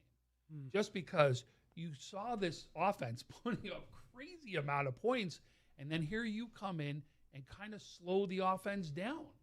Why were you guys able to do that inside that game? I feel like our coach gave us a game plan, and we were kind of hesitant on it, but I feel like ever since we stuck with it, and his famous thing is ASCO, and it stands for something, but he just says follow the ASCO, and it will get us done, and we just followed it, and it's been the road to victory. Is that what you said? Yeah. So you don't know what it means? No, so it's alignment. RJ, help me out. It's alignment, stance, key, and assignment. Yeah. Now, do you know why he knows that one over you? Because Coach gave something away in his. Yeah. So he's the one that brings the notebook, right? Every time. So you got to talk to me about the notebook. When did you realize you were going to start taking notes and show other players to do the same thing? It's just something I've always done. I've always brought it into film. And like during my study halls in school, I'm always watching film, taking notes, just picking up what I can for our guys that could be keys to win the game. So that's awesome. So let's talk about a little bit of this defense because it's stepped up. To me, one of the biggest differences for you this year is line play. That's one of the things that separated you. Why has the line been the way it has and been so successful? I mean, we've all just been working together all off season, and like really, we've just been like me and Jake West. We're always going to camps together, and we're always working moves on each other. Like even if we're just hanging out together, we're doing something in the yard. And our other guys like Logan and Caden and Johnny Brigham, we're all just working together all the time. So just bringing the intensity in practice.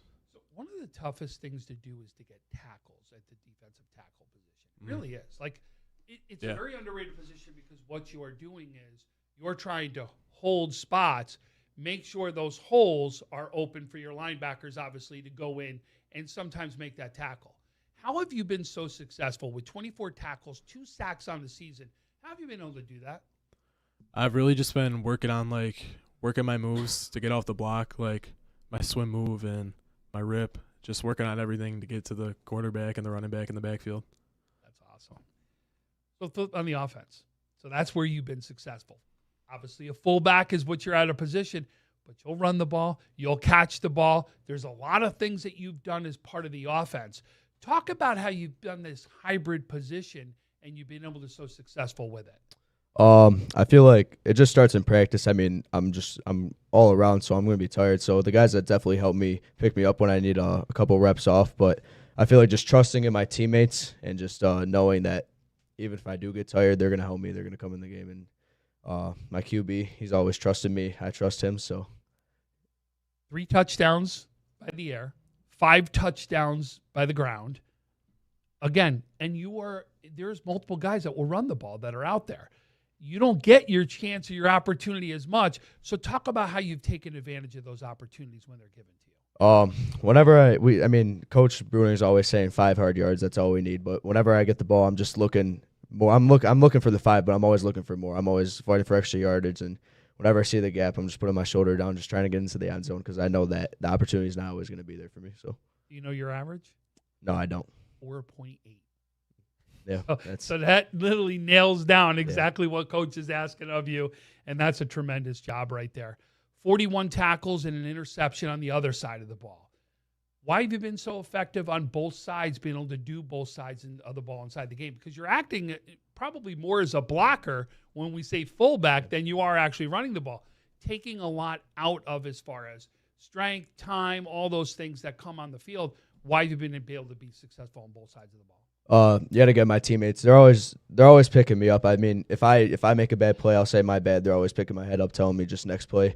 I'm doing the same thing with them. So I feel like once we all work as a group, all the 11 on the field, I mean, we're pretty good at it. There you go. Your next game, as you know, is now going to be a heavy run team in this Maritime Tapestry, and they can run the ball, and you know it. So it's going to come down to that line play that we now talked about. What do you guys got to do on the line to be able to make sure that's not a long day for you? We just got to stay low and fire out of our stance. I mean, we're pretty good at sticking together, especially in our sack eye formation. No one can really stop it. And I think if we just put our foot on the gas, just go. You guys are both leaders on this team. You're now about to go against a team that you know is trying to get a playoff spot. You've clinched it already. So what happens to stop a letdown from your teammates and you guys? How do you prevent that from happening?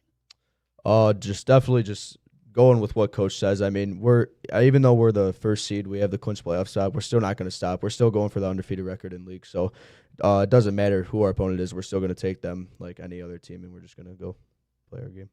Talk about merging 2 schools together. It's not easy at times because obviously you guys both come from the Roy Hart part of the spectrum. But obviously, Coach comes from the Barker side of the spectrum. So talk about how you guys have been able to get so close, being a merged program in 2 different schools coming together. So, I mean, we've all, like, even at the youth level, we're merged and we're playing together. Like, a lot of these guys I played with since I was 10 years old.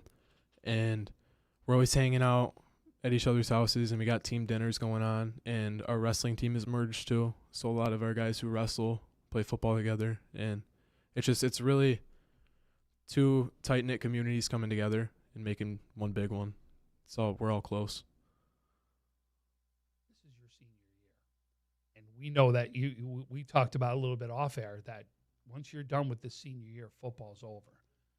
What right now would be your biggest memory that you've had so far as a senior out here with your team? Definitely my biggest memory is, I mean, obviously just meeting everyone on the team. So that and just the bond that we have. But this winning season has definitely like topped it off. I mean, showing like how good we could actually bet and like how we're actually doing right now.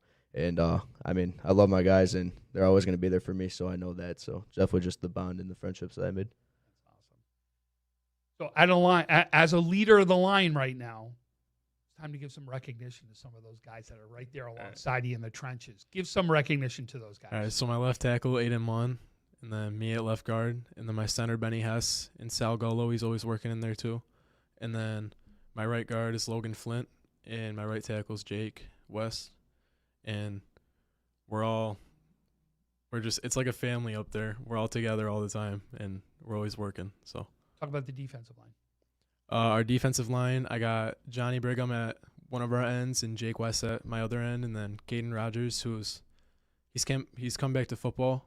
This is his first year playing varsity, and he's really stepped it up, and he's been doing good. He's given us good looks in practice, which is the only thing we could ever ask for. So it's been One of awesome. the things you said to me off air was you could play center at any time as well, another position on line. Not many guys can do that, right? A lot of guys can go from center out, not necessarily from out in. Talk about why you could be a good center as well. So, I mean, I've really played everywhere on the line, and I'm always working at different places. Obviously, being a smaller school, 2 small schools, you got to be able to play both sides of the ball. You got to be able to play different positions all the time. So if we have a guy go down, I'm always willing to step up and fill that spot. So. Last question as we kind of get into now what's about to happen as the playoff run begins. You see the weather has changed finally, because normally we're already at a point where we've had a snow out there. We've had some crazy cold weather out there. We're getting it now. Does that change anything with your team as we head into the last week of the season in the playoffs? So today at practice, obviously it was rainy and stuff, and I mean there was a couple kids complaining, but I did step up and say, when we go to the Bills Stadium, it's going to be even worse than this. So you just got to go through it. We just got to play as a team still, and huddle around each other, make each other warmer. So. Same thing, same question. How do you stop the elements from having a psychological advantage out there at the team? I mean, it's really just a mental thing. Got to play through it. Got to work on practicing through it. The ball's going to be wet when we're snapping. When we're throwing the ball, we got to get used to it. Just work on it. Guys, I want to wish you, first of all, best of luck as you enter into the playoffs. Congratulations on one heck of a season that you've had so far. Can't wait to see how this one wraps up. I will tell you, I will be there on Saturday for your game. Okay, so I will be there to do some post-game interviews and things afterwards right there. So we'll see if we get a chance to talk to you guys even more after this one's over, all right? All right. Hey, good luck, guys, all right? Thanks for coming in. Appreciate it. Thanks, guys. Take a quick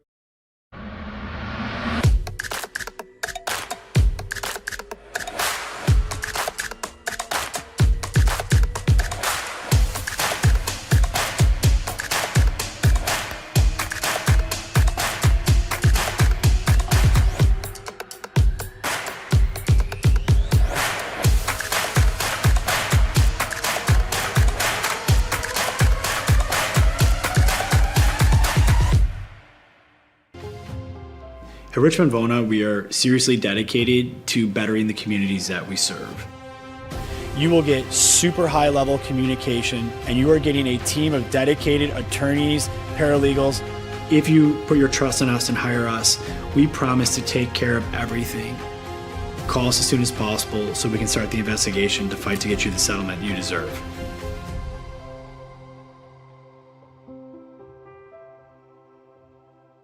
Wing nuts. You still got to go. Have you guys tried Room 40 yet?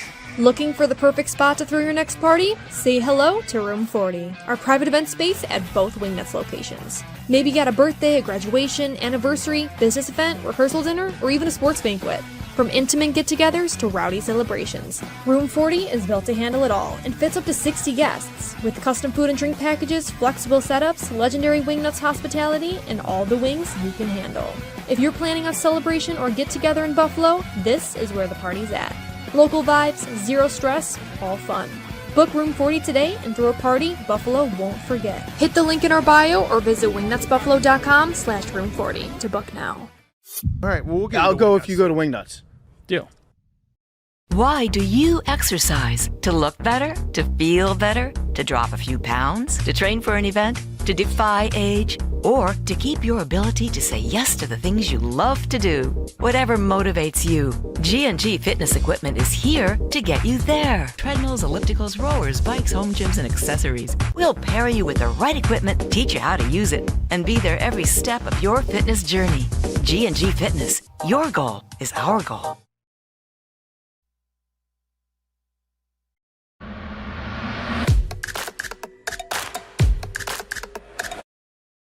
Logistics Plus is a global transportation provider headquartered in Erie, PA with locations worldwide, including right here in Western New York. Logistics Plus is consistently recognized as a fast-growing transportation and logistics company, great supply chain partner, top freight broker, leading project cargo manager, and a great place to work. With a strong passion for excellence, our 500-plus employees put the plus in logistics. or an efficient personal approach for all of your transportation needs. More information about our Buffalo office is available at logisticsplus.com/Buffalo. Seek your next adventure. Make your next memory. Explore your next connection. What will you do next?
Look, Patriot account is not going to close itself. Looks like you're going to be here late again. I need this by morning. Oh no, not again. My son has a football game tonight. WNYathletics.com. You can link me later. WNY Athletics, your home for high school sports. Yes. Cha-cha's gotcha. If you've been injured, don't you worry, Cha-cha's gotcha.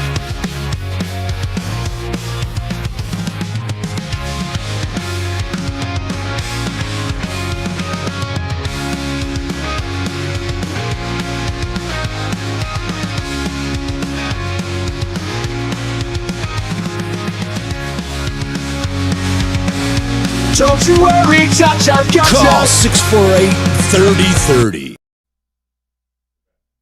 Hey everybody, welcome back to West New York High School Football Weekly. Frank Wolf, Tom Prince, and Tom, you just had a couple of great interviews I was watching.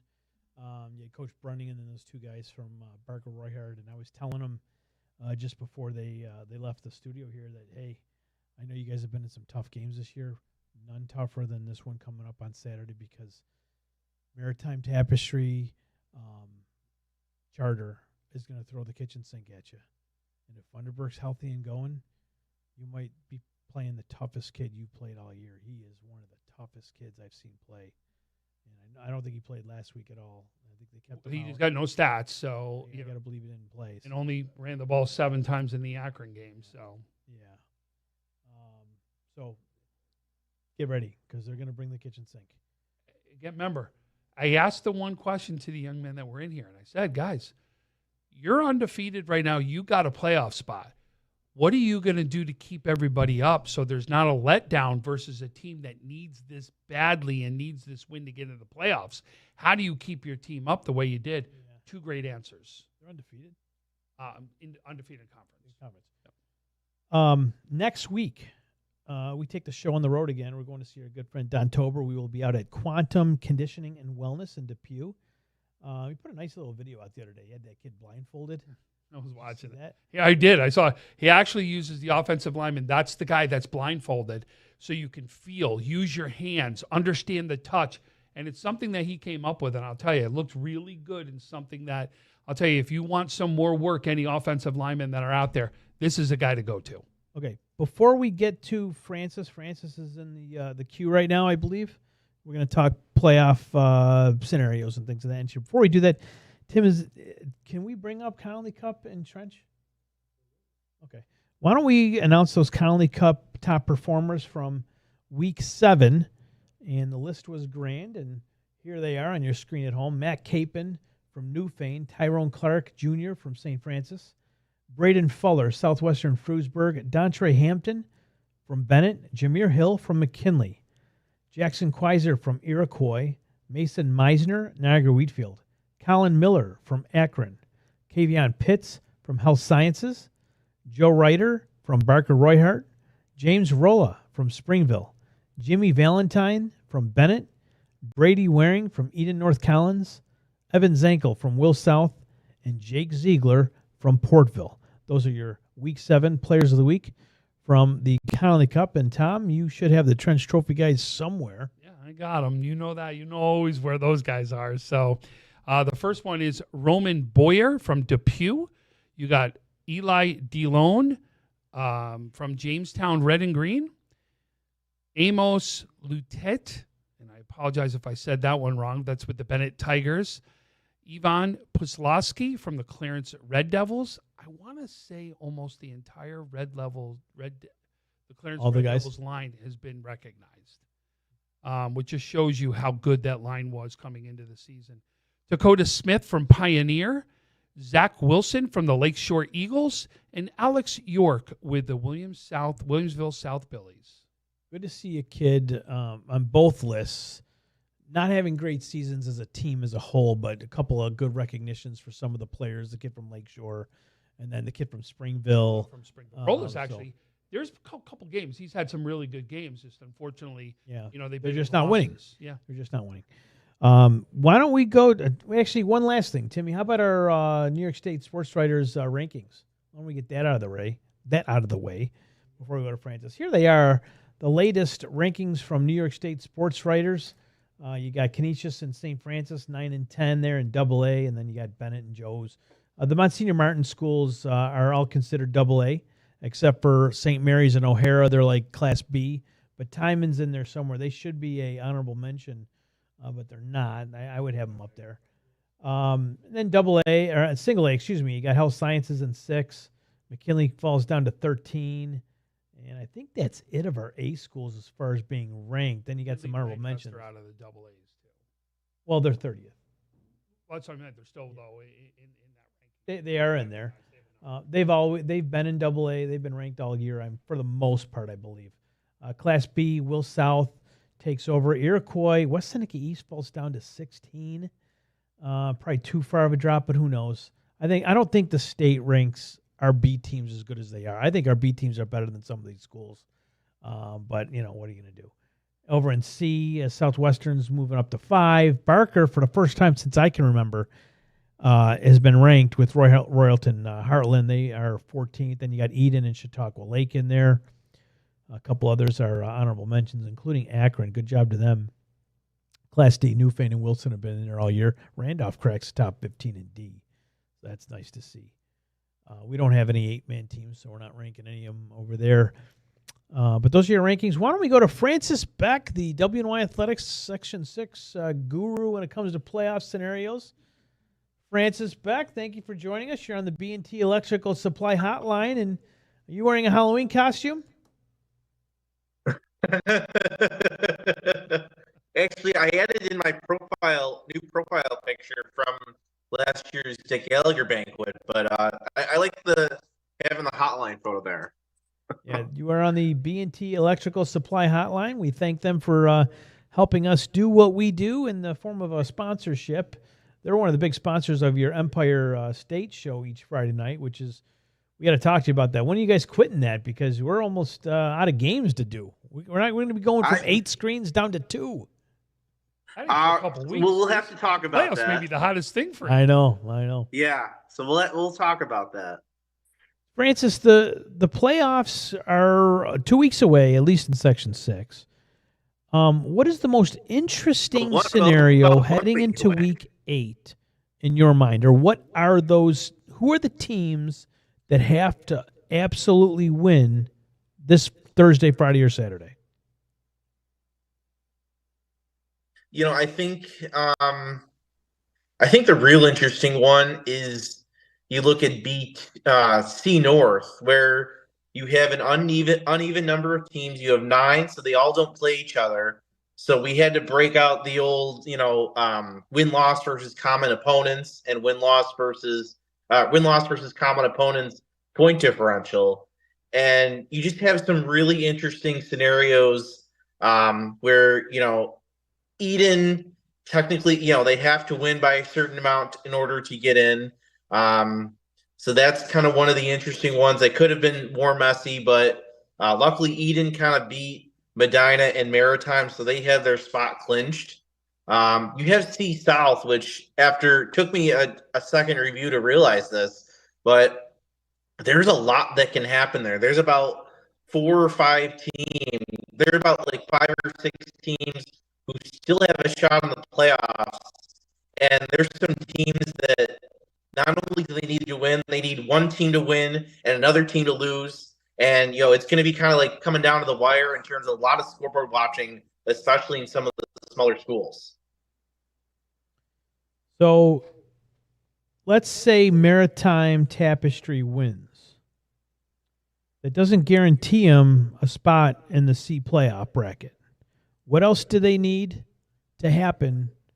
There actually is pretty. Let's see. They just need to win. They don't have to win by a certain amount, and a team No, they don't Medina have to. doesn't have to. Well, Medina doesn't play a divisional opponent this week. Yeah. So why does Tapestry get that? Because they beat Medina? Okay. So But they have the advantage. Yeah. Okay. So if you have to go because Medina and Tapestry did not play each other, you go to win-loss versus common divisional opponents. So here are the teams that they have played or are going to play this year: Alden, Barker Roy Hart, Eden North Collins, Tonawanda, and Cleve Hill. Medina went 3-2 of those games. Maritime Tapestry is 3-1, part because they didn't play Barker Roy Hart. Medina did lose to them. So if Medina defeats Barker Roy Hart, they're 4-1 in wins against win-loss against common opponents to Medina. So they win that tiebreaker. Thank you for that, Francis. So Maritime Tapestry, if they win, they're going to end up going down to Southwestern Frewsburg. And they played that game with Eden earlier in the year where it was a shootout. They might be... That's still... Correct me if I'm wrong, but they can still even go higher than the 4 seed, can't they? No, because... If they were to win and Eden were to lose... No, because Eden has a head-to-head over Maritime. But it'll be a 3-way tie. They defeated both Medina and Maritime. Oh, okay. All right. My apologies. Okay. Okay. So Tapestry, Charter, Maritime. I'm going to mess that. I'm going to brutal. I'm sorry, guys. Sorry to this program. For your prize for winning your final game, you have to go down to Southwestern, but they might be the most well-equipped to go at it with Southwestern because they have the offense. They showed it against Eden North Collins. So as long as and Funderburg's got to be healthy. Let's not kid ourselves. He's got to be healthy, but they may have a legit opportunity to put a scare into Southwestern, especially the last week we've seen Southwestern. Then they struggled a little bit there with CSP, and I could have sworn they struggled the week before with the team, at least in the first half. Yeah, I definitely think that, especially as the weather changes, them being a running team, that is going to bode well for them. I want to be able to see them being, just clear that up, them being Maritime. Okay. Because they are a one, when I say one-dimensional, is they will run the ball first and it's second to throw the ball. Okay. Versus teams that we could talk about that are more on the 50-50 type thing. Okay. So I think but what you're saying is weather changes, you become more of a run team, and that's exactly who they are. And then it'll come down to that line play and different things to be able to see if they can stop, because this kid's got some wheels, and you do not want him getting to the outside. No, you're right. Thanks, Francis, for clearing that up. The other one I thought that caught my eye was down in Class D. Well, I'm sorry. No, in C. CSP in Portville South. Well, real quick, Frank. Remember with Real quick, Frank, with Maritime Tapestry, I believe, if memory serves me right, this will be their first time making the playoffs as an outfit. Remember they were merged with Health Sciences and then demerged, so this will be their first playoff appearance. Of course, they need to win against Barker Royhart, which is going to be no easy task, even though Barker Royhart has nothing to play for. But this will be their first playoff appearance as a program. So you wonder, Southwestern has been there plenty of times, so that might factor into that matchup as well. Yeah, Glenn Mulinich and his crew has done a fantastic job the last few years. They took their lumps, I think it was 2 years ago, when they separated. Was last year the first year they separated, or was it 2 years ago? 2 years ago. Yeah, they took their lumps. They took their lumps their first year on their own there, but they started to find their footing, and they saw what it was going to take to get to the next level, and they're on the cusp. They're on the cusp right now. You know what I've liked about what he's done as a coach? Last year, this team could sling it all over the field. This year, they have the run game. They've been able to change styles from one year to another and been very successful in doing it, and that you got to give a heads up to that whole coaching staff. Yeah, Glenn's been around. I think he played at UB, and I want to say he's a Section 5 kid. So, and Section 5's known for their football out there, so he's no stranger to this, and he's done a great job. So good luck to those guys, the Seahawks, and I hope they get into the playoffs for them, to give those kids hope that for the next crew coming in, to start building something there. They just need, the only thing they really need to build is a press box. Yeah, that is and absolutely. stands. But are you trying to get the Medina people all riled up again? Oh shoot! And they do it. You and Francis every time we get together, I get yelled at for what you do. I forgot. If Maritime wins, they knock Medina out. Damn. Sorry, Eric.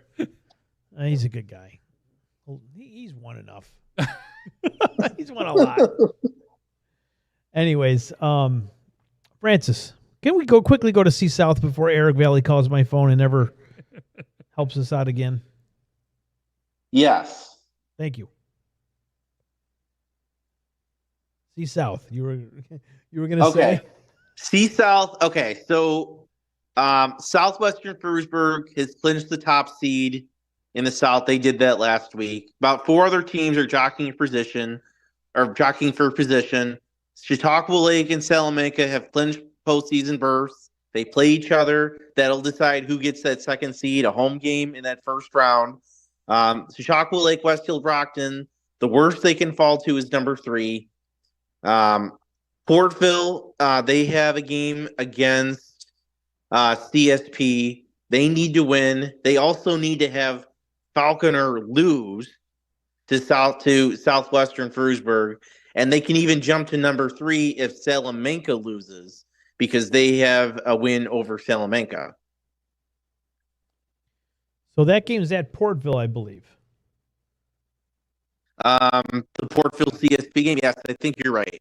And it might be one of the last games played on grass there, because according to Alex Kolsty of WNY Athletics, a beat reporter down there, tells me that they're going to go to turf next year at Portville. So congratulations to that community for coming together and getting some money for that. That's great. I like that atmosphere down there at Portville.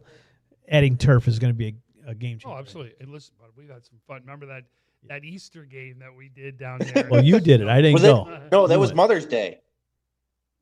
Yeah, okay. It was that late. Yeah, I don't remember the exact. I think it was the Mother's Day game with snow. Yeah, you stopped somewhere for cheeseburgers, you told me. Yeah, on the way back. So, Francis, I got some questions for you. Sure. Salamanca loses, they go 4-3. Okay? Yep. Portville or CSP with a win go 4-3. If Falconer gets to 4-3, how does Salamanca automatically in? So Salamanca, I'm going to pull up their schedule here. Actually, you know what? I'm going to go upstairs and grab my notes, but I'll just go head up the stairs, because I just did this last night, because someone pointed out to us I had something wrong originally. I looked back and I realized Falconer. So that was that was one of my questions, because I didn't think that it was an automatic. Don't worry, folks. I'm going to find I have like papers all around my house right now.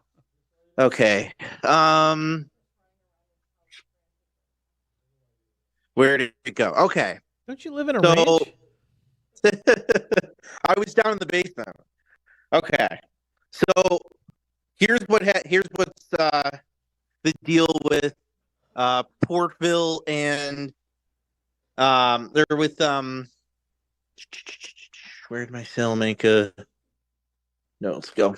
Okay, here we are. Okay. So there's two possibilities here.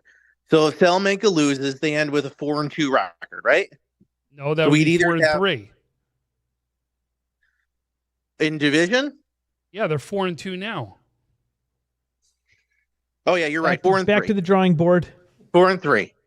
Okay. So 4-3.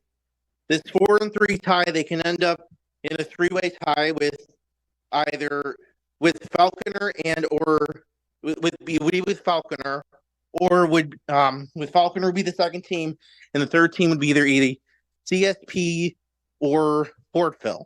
Correct. So it can't be with both, right? Because they play each other. No, because they play each other. So, Salamanca has. So if it's CSP that wins that Portville game, Salamanca already beat both Falconer and CSP. Correct. So they get the 3 seed there. Correct. But And then it would Portville go. wins the game. Portville wins. They get to pop up to 3. Salamanca. Then because we revert back. We go back to head-to-head. Okay. Salamanca beat Falconer, so they would get the 4 seed. Okay. Understand. So the only other division to me that gets a little messy is if Bennett beats Orchard Park, because then you got a 3-way tie for that 2-3-4 spot with Jamestown. If Jamestown can go and beat, Yeah, Lockport. this is actually. Yeah, this is actually one of the crazy things to think about, because just a week ago, we were talking about Lancaster was on the doorstep of clinching the number 1 seed. And with their loss last week, they're now looking at possibly falling to the 4 seed. How does that shape out? How does that shape out the double A's? Let's just say Bennett wins just for the sake of this, because it's the tiebreaker scenario. I know otherwise it would go Orchard Park 1, Bennett 2 with an Orchard Park win. Well, if Jamestown wins, they're going to jump up into the 3rd spot. They get Lockport this week. If Jamestown wins, it'll be because it'll be a 4-way tie. Hold on. Okay. So let's go back to if Bennett wins, right? So Bennett gets the 1 seed, and let's say Jamestown beats Lockport. So Bennett would get the number 1 seed, undefeated in league play. Makes sense, right? Yeah. And then you have Orchard Park, Jamestown, and Lancaster all with 2 losses. So Jamestown goes to and they've all beat each other up. What was that? I'm saying, would Jamestown in that scenario go to 2nd place, and then So or Orchard Park Jamestown- would stay in 2, Jamestown 3, So- and Lancaster falls to 4?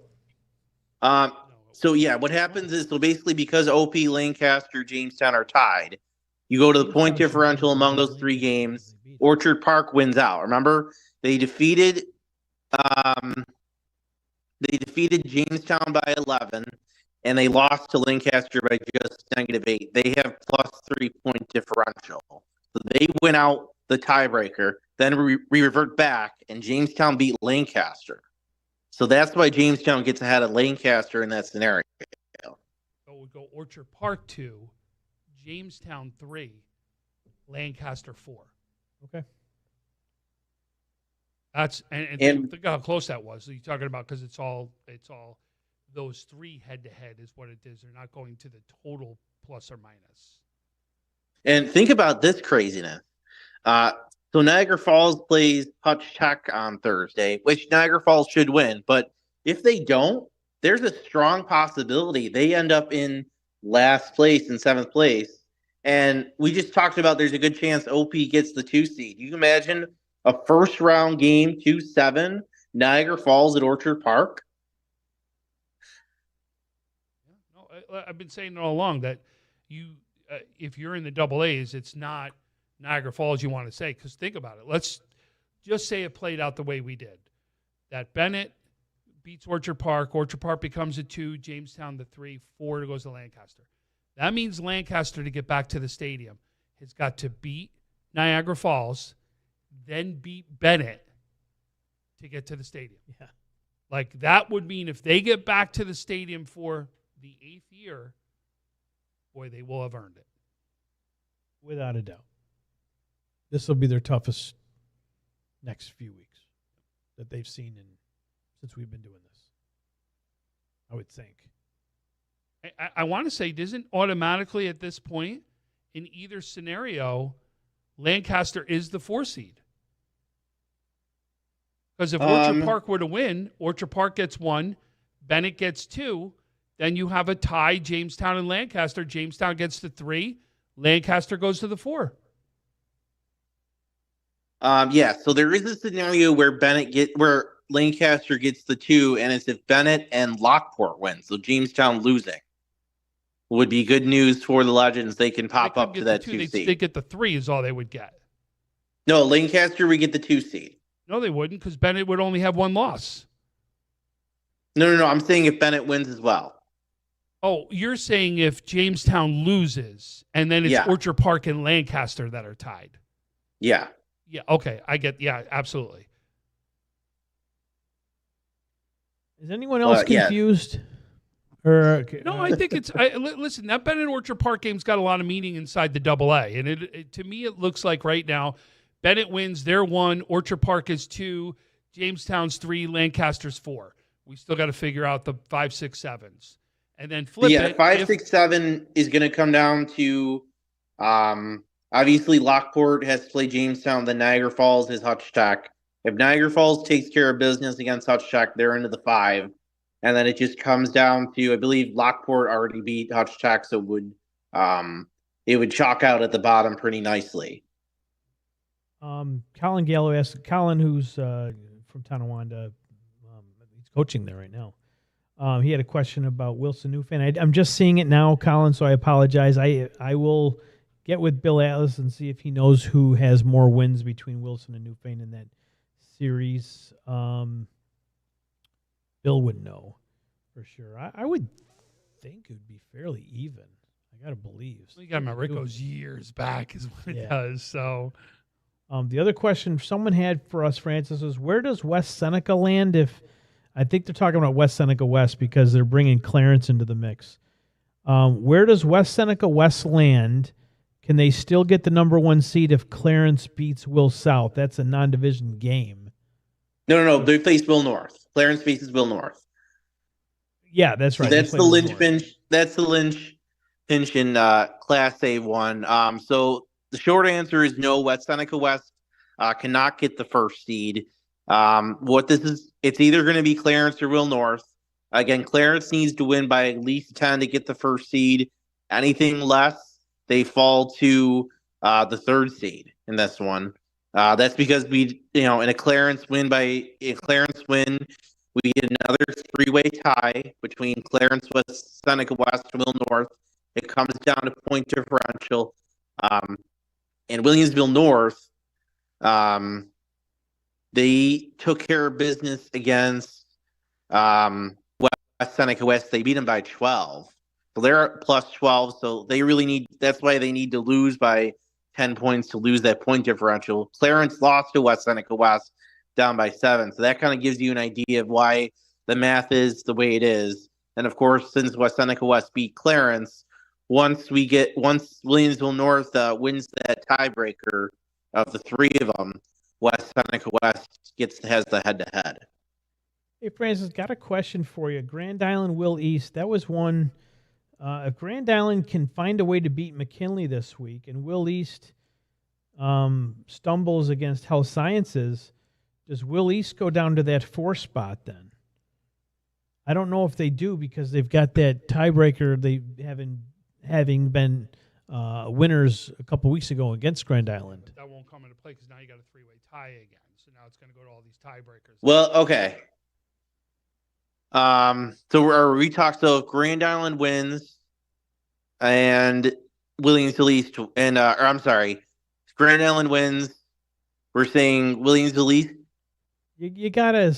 I mean, the way health science is playing this year, I don't know how anybody can beat them in A. So yeah, you would have a So- three-way With that being tie said, we're between. playing Yeah, you're right. hypotheticals. So at this point, is if Grand Island were to win and Health Sciences wins, you got a 3-way tie of 5 and 2 for McKinley, Will East, and Grand Island. How do the tiebreakers play out? So I'm gonna off the top of my head, I didn't run this. I didn't write this down on paper, but I believe that Willie's Grand Island game was a 3-point game, and McKinley, I believe, blew out Williams-Elise. It was like 28-8. It was their 28-0. It was an over 20 point differential. So McKinley right now has the lead in that just because they're already at a plus 20. They would really need to get blown out by Grand Island in order to be in big trouble. Williams-Elise, yeah, they have the victory, but it was a very close margin. So that doesn't bode well for them. It does bode well for Grand Island, the fact that they only lost by 3. But again, without just doing some math in my head, McKinley, it would be very hard, because they're already at 20. They would have to lose by, I don't even know if, they would probably have to lose by like 18, 19 or more points in order to not win that tiebreaker. So if they win the tiebreaker, it's Williams-Elise has the head-to-head over Grand Island. So we go McKinley 2, Will East 3, Grand Island 4 because of the head-to-head. Which is what we have in this current situation right now. Francis, thank you very much for tuning in or joining us and explaining that again at the stadium. You and Jake Fyack from the Empire End Zone show you do every Friday night. You guys are going to be doing pregame, halftime, and postgame shows on WNY Athletics from the stadium. So folks at home, if you don't want to get the NFHS network, you can at least get highlights from Francis and things of that nature at pregame, halftime, and postgame. You guys will be at the stadium, and I'm looking forward to that. You guys always do a good job. Yeah, I'm looking forward to that as well. And of course, if you are watching in NFHS, you can tune in for the pregame show and the postgame show as well. So no reason not to that's always a fun time and a nice way to just kind of bring the whole weekend together, give people these quick updates of kind of what's going on at these games. Are you guys doing anything? Francis also works at WIVB as a producer. Are you guys doing your preview show like you did last year? That is still in the works. We are tentatively planning to do something probably that week or probably a day or two before the games at Highmark. So it'll probably be me and Jonah Bronstein doing that. So yeah, cool. we're looking forward to that. A lot cooking in the next few weeks. Cool. All right. Well, thank you very much. That's it. If you anything else, just let us know. I'm just trying to see if there was anything else. Let's see. B2, we have another 3-way tie situation or possibility with Olean, Depew, Lackawanna. So the Lackawanna Olean game is going to be big there. And then D is pretty, straightforward in terms of I laid it out there. The winner of those games gets a higher seed and the loser gets a lower seed. So that'll be certainly interesting. And D will be following a couple of those games on Friday night. Cool. Francis, Ken West plays Ken East Saturday at 2:00. You're a Bulldog alumni. I'm a Blue Devil alumni. Are we making our annual wager of loser has to do 50 push-ups? I'm going to pass on that. Oh, no. All right. Fine. Well, thank you very much, Francis. We will catch up to you on Friday on the Empire End Zone show with you and Jake Fyack. Thank you very much. All right. Thank you, guys. Have a good one. Have a good one, Francis. That was Francis Beck. Folks at home, my laptop's open. You can see this the stickers I have on the back of my laptop. Jamestown football is there. I am not in love with Jamestown football. They happen to give me the sticker.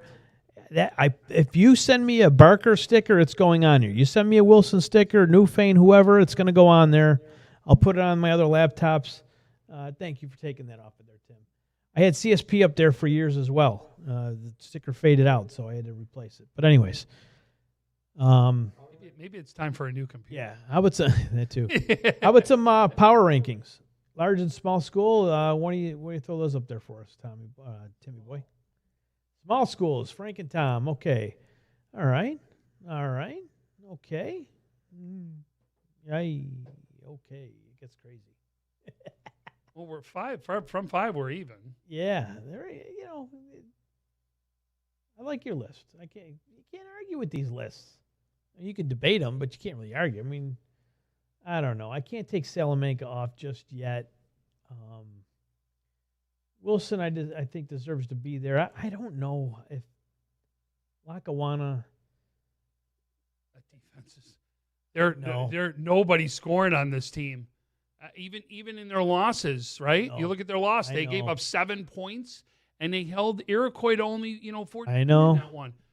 I just like the defense that Lackawanna is bringing right now, and I really believe that line can compete with just about anybody.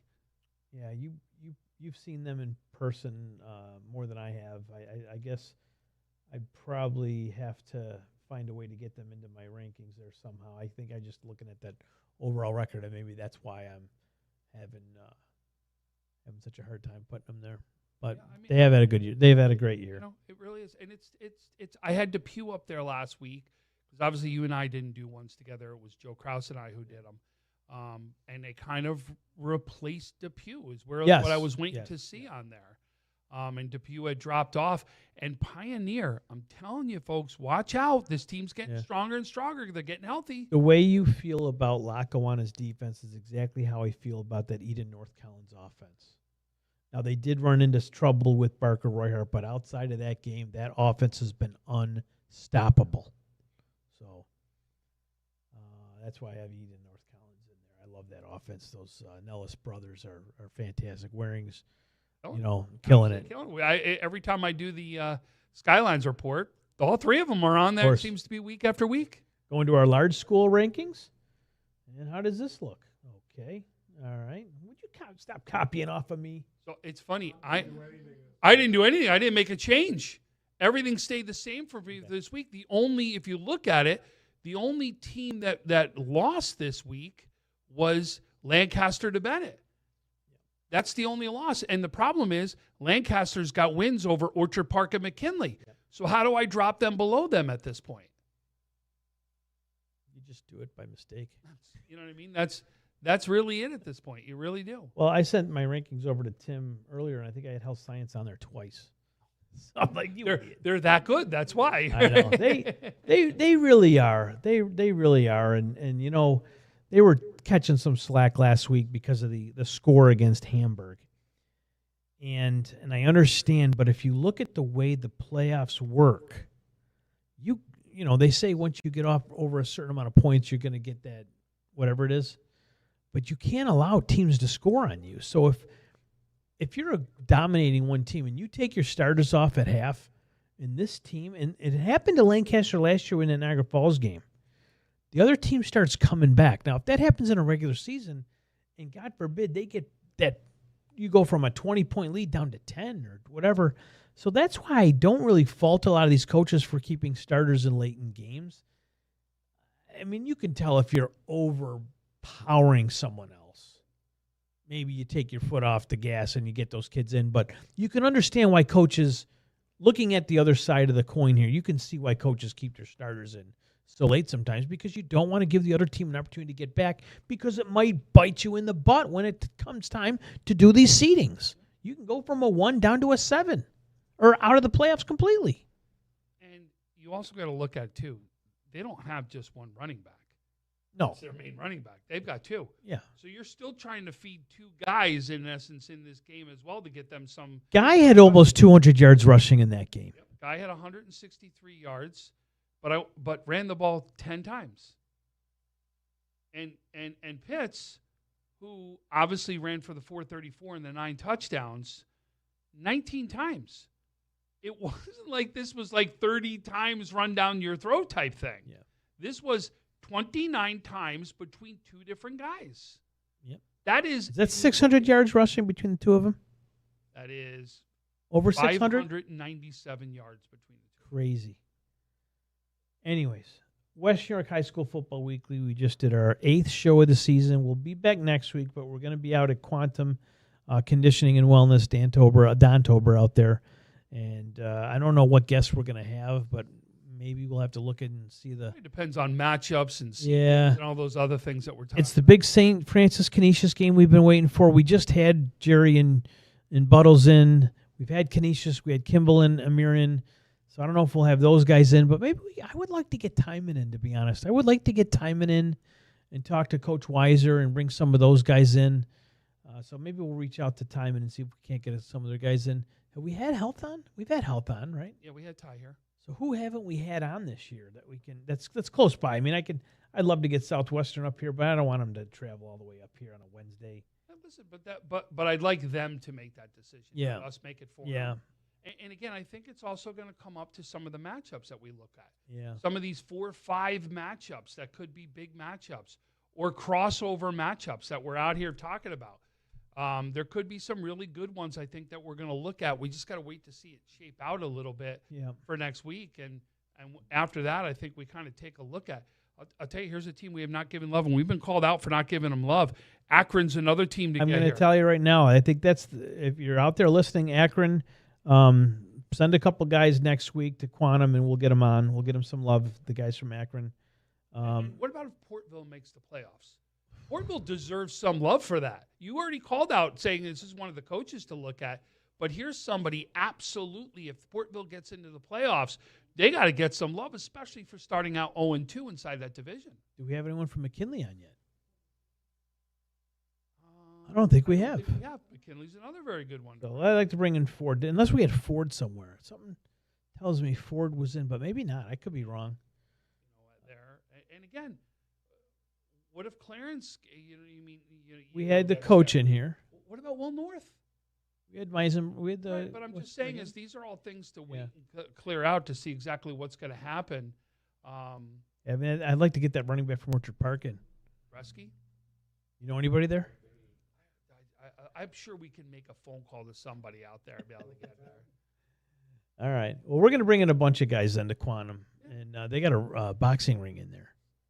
Oh, man, don't even go about there. I'm just saying, they got a boxing ring there. I didn't say anyone's got to put Now, gloves on. Maybe we sell tickets if you and I get in that ring and go out of That would be kind of cool.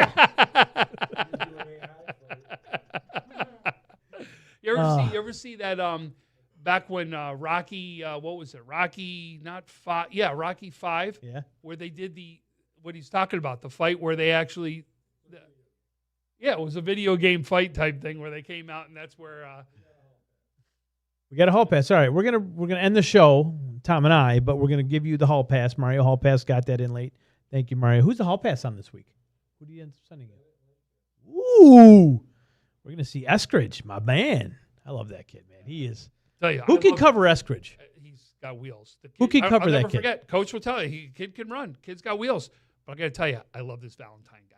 I know. No, Jimmy Valentine's. So he was fun to interview. I really like this kid, and I think he's going to be something special. I like this. I like Valentine too, but I like this Eskridge kid. I don't think there's a kid that can cover him one-on-one. Anyways, West York High School Football Weekly. We'll be back next week. Tom and I will be out at Quantum Conditioning and Wellness. Here's the latest edition of Mario Hall Pass. Good luck to all the teams playing this weekend. Again, don't get thrown out of your game. Don't do it. It's bad for business. Here's the Hall Pass.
the open space. It is a touchdown for the Bennett Tigers. A quick move from Jimmy Valentine, 37 yards out, and the Tigers score first.